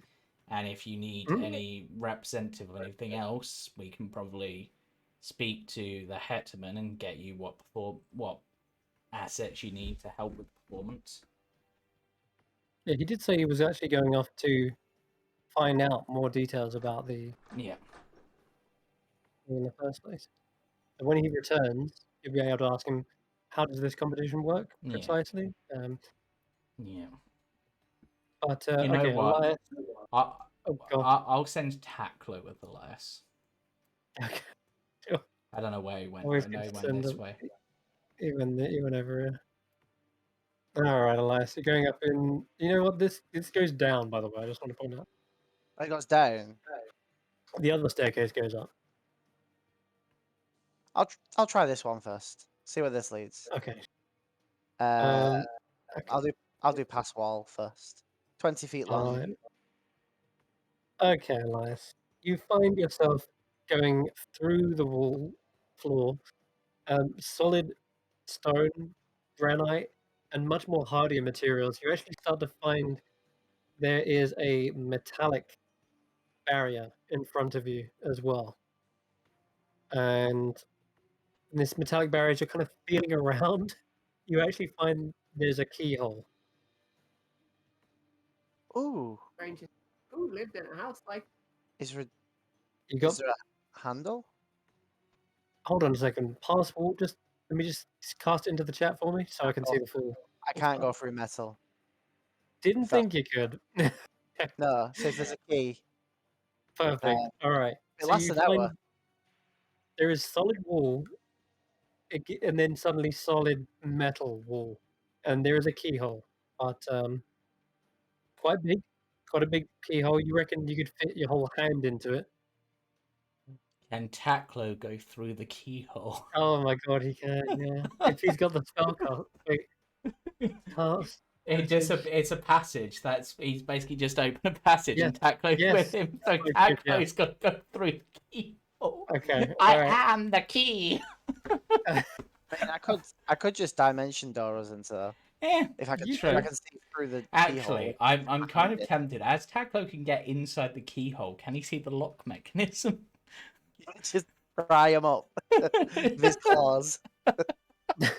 I would say he could. Yeah, there is a locking mechanism. He's going to try to open the locking mechanism from inside He the lock. will. I will sing a little ditty about a winged beast and how mighty they are, and give him inspiration.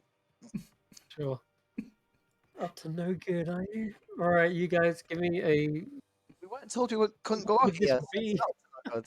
But I guess it would just be a dex check, I guess. Yeah, just straight dex. You can add your Bardic Inspiration if you want. What's the Bardic Inspiration dice for you? Is it D10 at the moment? Yeah, I'll do it for you.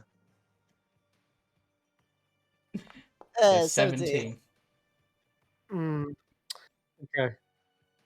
This is a really tough lock, and he's pushing up. He's actually finding it less hard to figure out the combination and more hard to just push them into place. Any more They're like, muscles? yeah, he's a bit too, I guess, too fragile, like too weak and feeble to be able to like hold them in place while stretch and like put up another one. But you don't break or bust the lock or anything like that. I need It to just work seems, out. yeah, you would need to work out. Yeah, I will say though, you can still just fly in. Yeah, if that's what Taklo's you want. just gonna fly in and have a look around. Okay. All right, it is a vault. There are shelves with bars of gold and platinum, but more importantly, there are gemstones lining the walls. There are encrusted weapons with gemstones. There's glaives, shields, and there's even this long circular weapon, like it's a bladed circle. It's a chakra, Yeah. and yeah, you see there's crystals and some sort of blue gem encrusted on the inner Now circle as that would well. be cool to see in a performance, a bladed dance. Yeah, Um, definitely. Taklo just pokes his head out. There's lots of gold, platinum, but also gems and like gem encrusted weapons and stuff, and this big circly blade thing. Any diamonds? I'll check. You guys have to look for diamonds. Yeah, give me an investigation check. Investigation is Also, it's pitch intelligence. black down here, but I guess it is. Yeah.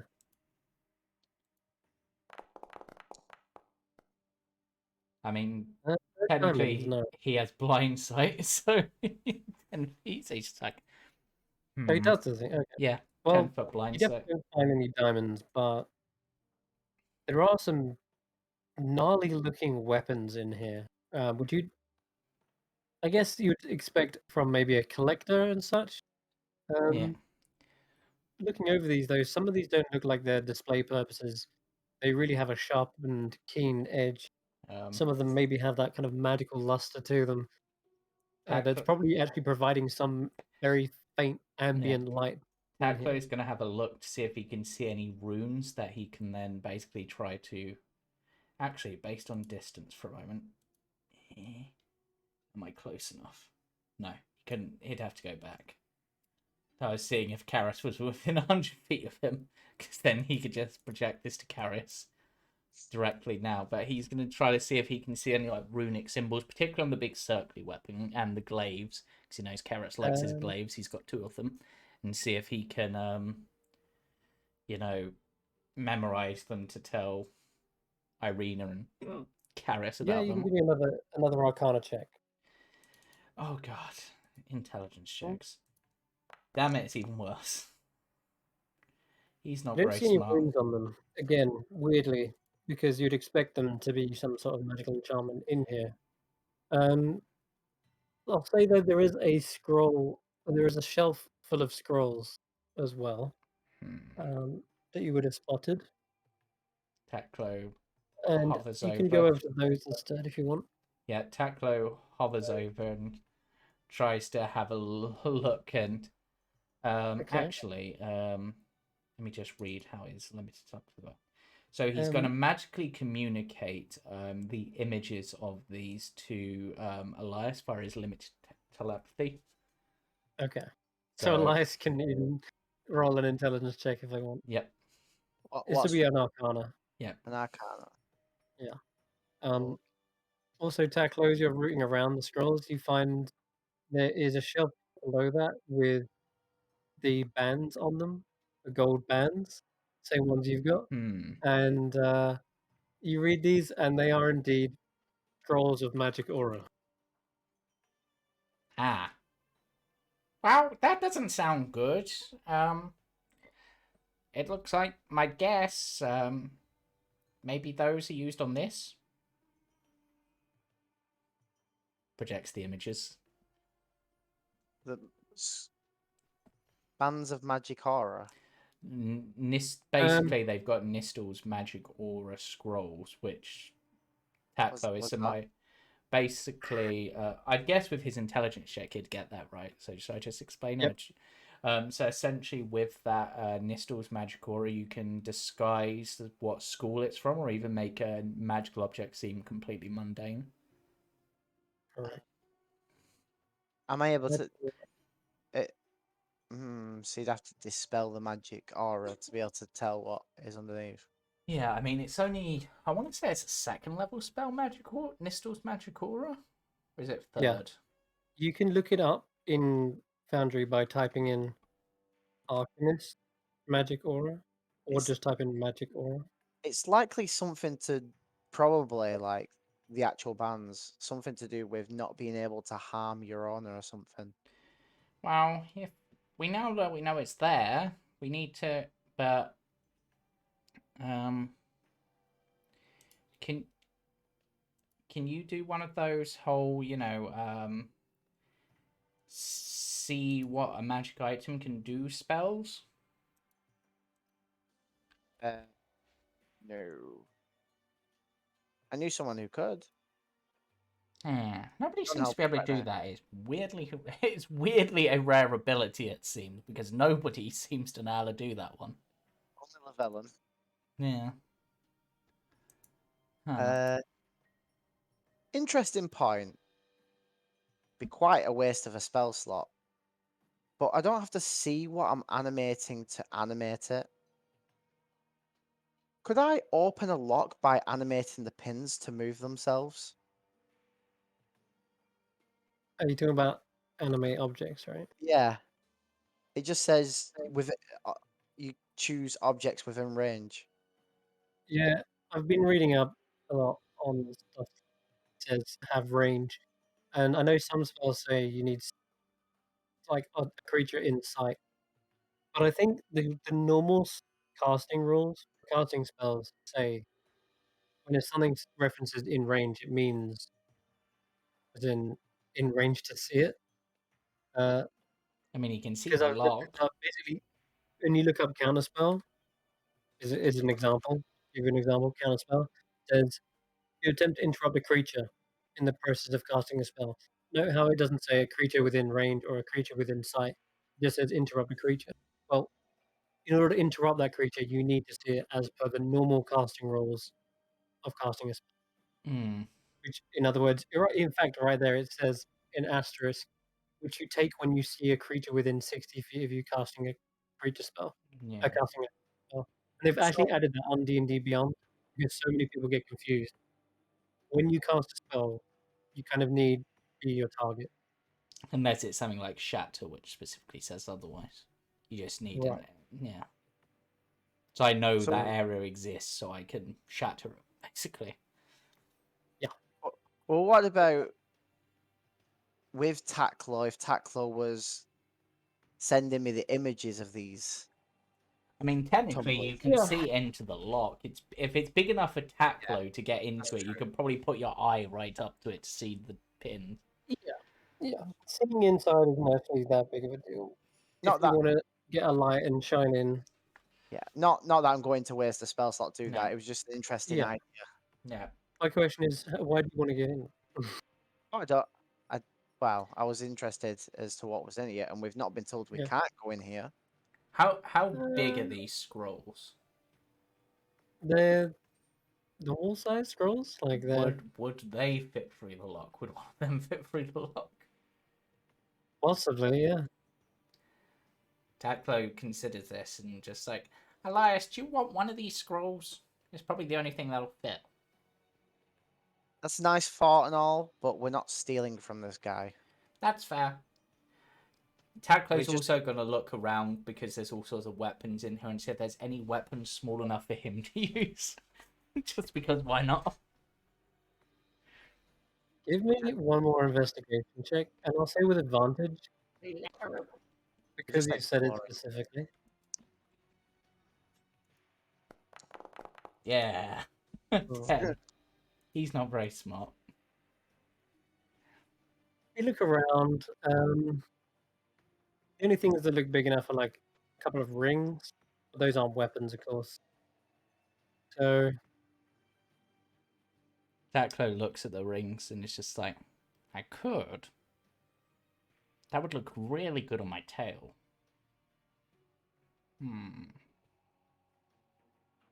Maybe next time. Then he'll just flitter out through the lock. Okay.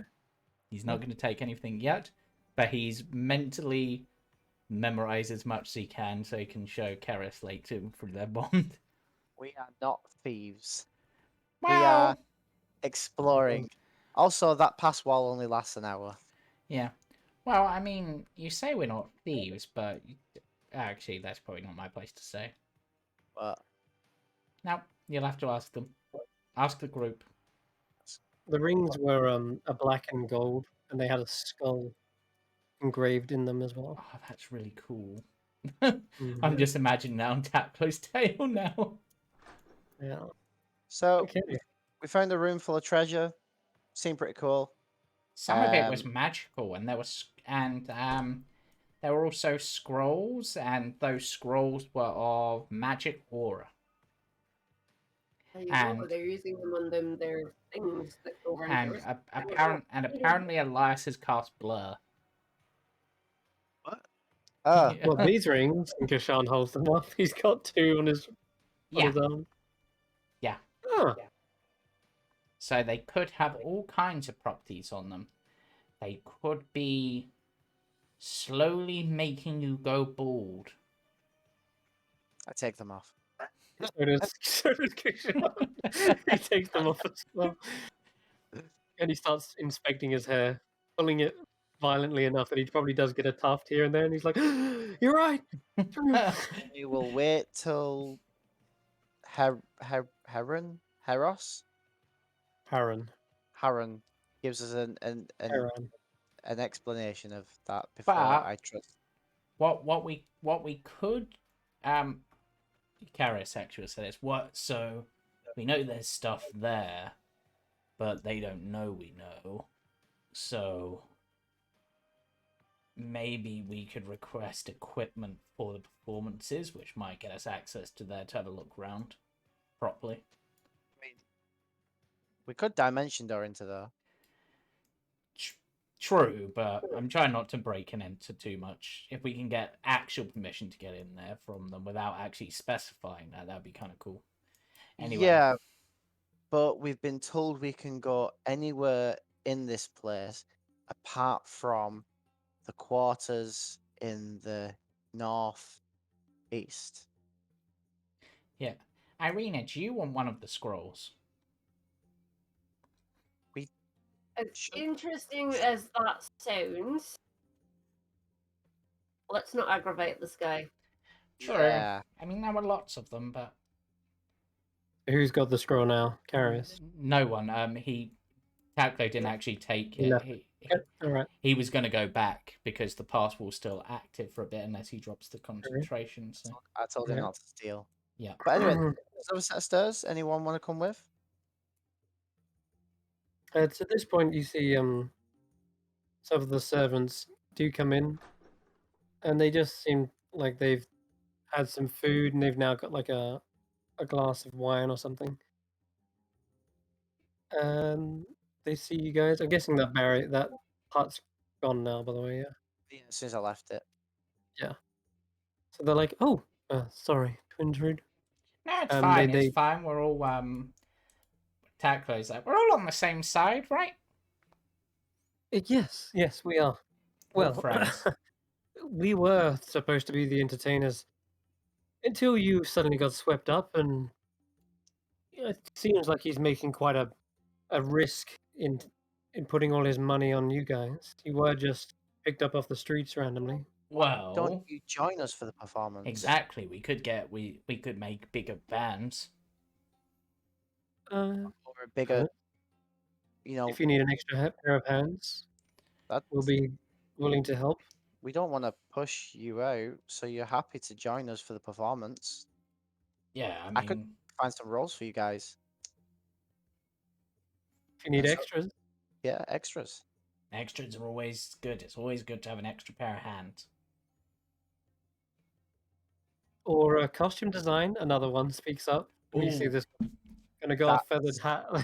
Oh, you do costume design. That's Of course. interesting. Yes. Absolutely. Andi, Do you need any costumes for your performance? I mean, I'll be good without, but if Eirina's gonna be playing someone like Smolder, for example, then yes, she will need something. I don't think any of my stuff will probably fit her. Yes. Okay. So, yeah, that's kind of the idea. You may have spaced out a bit, Eirina. We're thinking that you should represent Smolder in Andy's story. So, Eirina's gone back to being a mute. yeah, so- I know. yeah, yeah. I know. Looks kind of These are- look. these Just are- like nodding, yep. These are servants. by the way. Kind of Yeah, that looks. doesn't- Kind of looks over at the fashion designer one. Are you one of these fashion designers who can just look at someone and know their measurements, or do you actually have to measure? We will actually have to measure. You good with that, Eirina? But the Haran the Greatest has, of course, provided us with any textiles and silks. We can have whatever costume imaginable put together. Are you? Interesting. Go on. I was going to say, are you familiar with Guidian or Claude Coast style? One of them says, yes, I'm originally from the... Yeah. Fair. Says it was perhaps a decade since I've been back to my home. Mm. Can't even remember what the sun looks like, feels like. It's big and it's yellow, sometimes orange. It's warm most of the time. Taklo projects the image into this guy's head of the sun. He appreciates the gesture. Do you know if the Dow generally like each other down here? Like each other.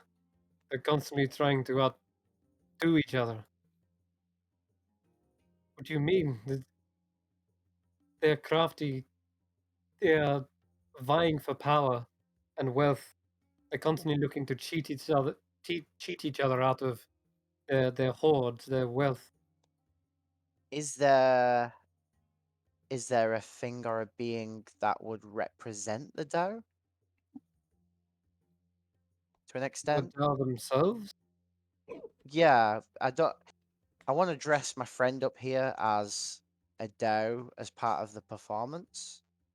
Would that be seen as an insult, or would that? No. No, not necessarily. But But is there a general look that they have?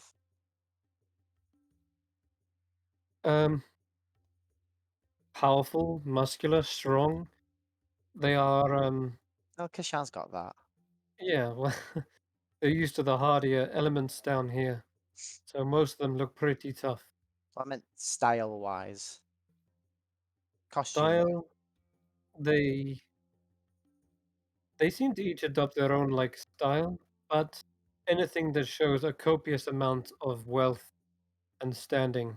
So you name it. Dancing in gems, draped in gold, chains, necklaces, Are you going to be finest okay? silks. Are you going to be okay to fight like that, Kesh'an? If we Well, jeweled you up? what? Yeah, he said you can dye my chain in gold. Yeah, I was going to Like suggest gold that, coating. like, a Cheney Day gold plated edition. Yeah. The guy says gold is obviously not a useful material to make weapons out of. It's too soft. But you could paint it gold or plate it. Okay. We can maybe get some gems and try to get them like attached to like the blade in some way, or maybe Yes. get you like a jeweled brooch for your robes, maybe. Yeah, yeah. Hmm. Make him look fancy to represent the Dow. I think should that go can for- be arranged. This should Are we go well. We'll have planning? to Are we ask- planning to represent a specific Dow, or are we just going for Dow? Dow in general. We want this performance, so when they're watching it, each to their own, they think, Yes, that's me. Look how powerful that is. Right. Okay. That makes a certain amount of sense. Have you been in here all day? Yeah, pretty much. We've just been discussing Okay. plans, planning the performance. Just we've had a little explore around, gone having a look where we're allowed, and I'm still exploring. getting used to the layout of our new home. Where have you Mm. guys been? Anywhere exciting? Anyway, I got to Been in the explore. feasting hall, and Contact claw. we've been doing our duties around the place, cleaning, preparing meals. Some of them are like clearly like cooks as well. Some of them just come into here to relax. But yes, cleaning, dusting, you name it. Mm. Elias, you've gone over to the staircase again. Yep. Yeah, You the planning other. on going up this one? Yes, I am now using Move Earth. To actually physically move it? Yeah, I'm just basically pushing it out the way like Moses. Okay. Um, sure. As you clear out the earth, then you hear voices as soon as you part the earth, and they're speaking in Terran. So, do you understand that? No. Nope. Okay, so you just hear this gravelly rumbling, and it sounds like a tumbler of pebbles kind of rotating around. I probably it probably mixes in with what I'm doing, so I can't really hear them. True. Um, So I just carry but on. yes, you move the whole thing out of the way, and you see there is a whole upper level to this estate, where you see corridors with uh, large stone walls, which they look like doors, but there's no obvious handle or keyhole to these doors. They just look like big square stone slabs in the walls. Um, Stone slabs, you say? You mean stone mhm. that I'm pretty sure I can move? Yeah, probably. Yeah. Yeah. I just But it move seems out, like can if you wish. just move out of the way. Okay. So as you do that, you see there is a pair of Dao, two female Daos, in fact, and they immediately turn to you, Elias, because they see you come.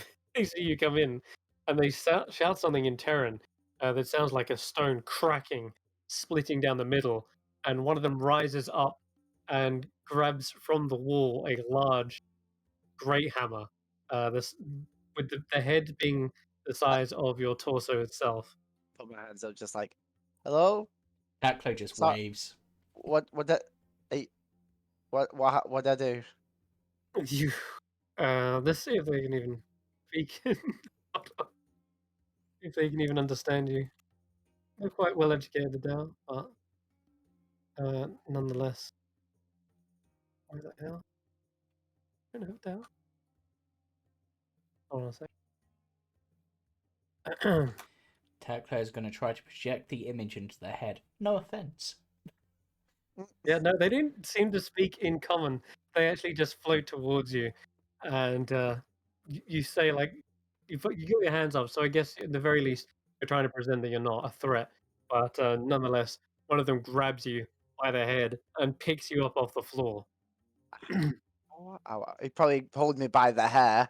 It's They like, got like your whole head is like picked up, like it's oh, being clenched around your skull, effectively, and you're also muffled at the same time as that's happening. Like it's like like it's a hand over your face, and you feel like you're being lifted aloft. You sent tumbling down the stairs, and you hear another kind of bark in Terran that sounds like a flint being scraped across the floor. And before long, you suddenly see a gargoyle swoop just into the room, land with before its claws digging into the earth, before he and you see the Dow toss you towards it. yeah before he like gets to me, I just close the gap again. The Dow see this, and they're like, "Hmm." Nonetheless, the gargoyle grabs a hold of you, Elias, and escorts you away from these two. I just said to Gargoyle, take me to the Heptan? Haptan. Whatever he's called. These second-hand man. Doshi. I don't, what is he called? He's called a Hetman. Hetman, that's it. Yeah, sure. It's as you're trying to reel this thing off and recall it, is when the gargoyles completely ignored you this entire time. And it's about a minute before you finally find yourself in this room again. The gargoyle goes up to this window in the wall where there's this mud waterfall, and he just shoves you through it. And then behind the mud wall, you hear this kind of closing up of rock, like a slam.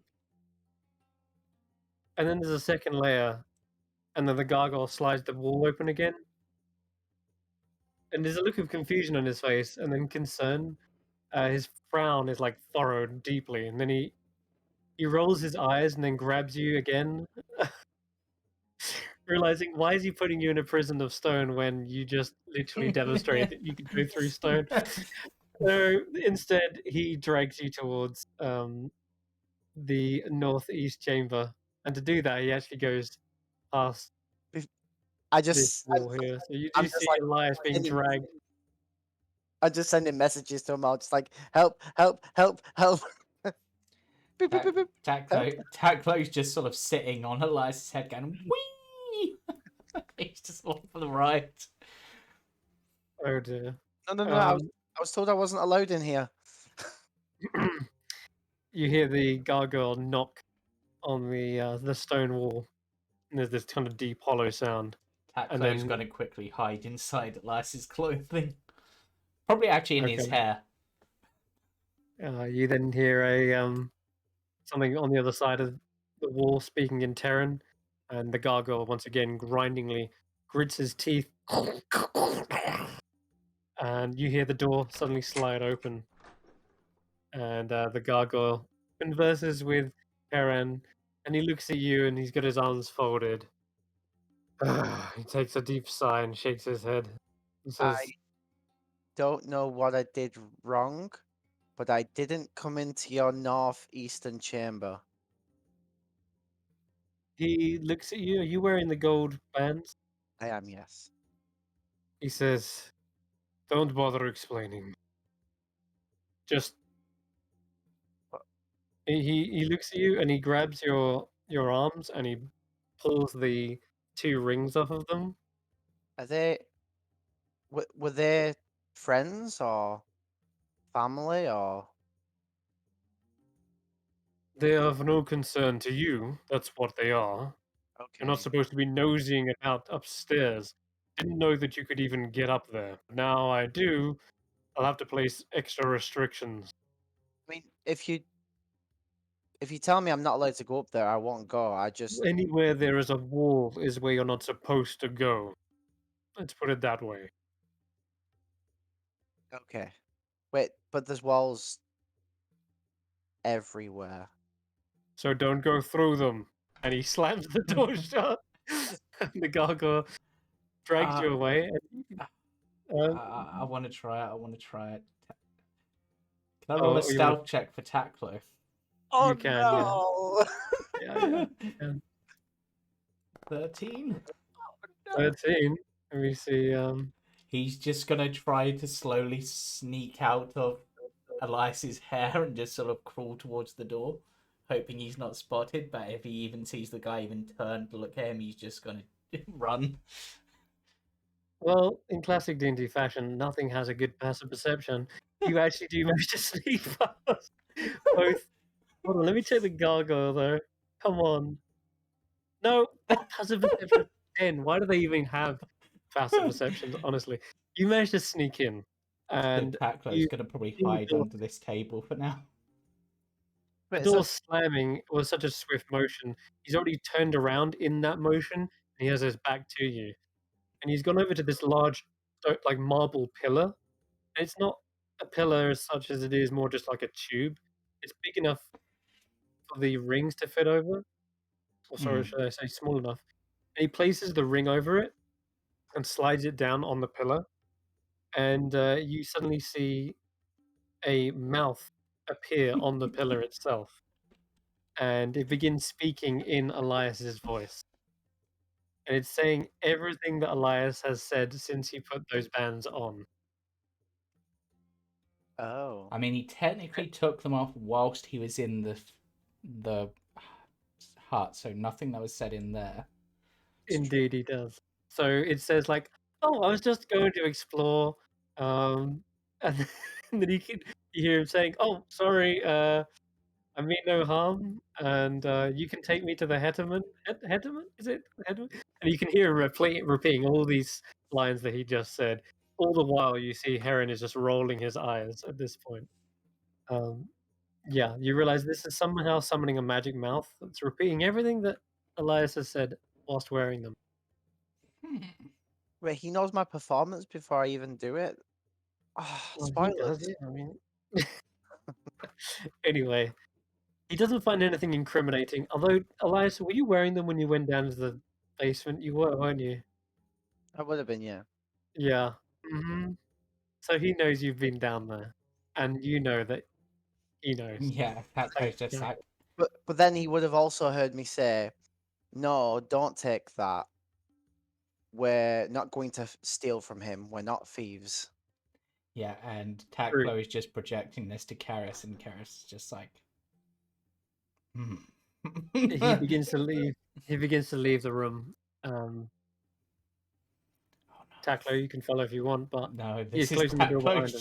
chance because the northeast is out of bounds, and now he has a chance to explore. Nobody's here. He's gonna have a snoop around.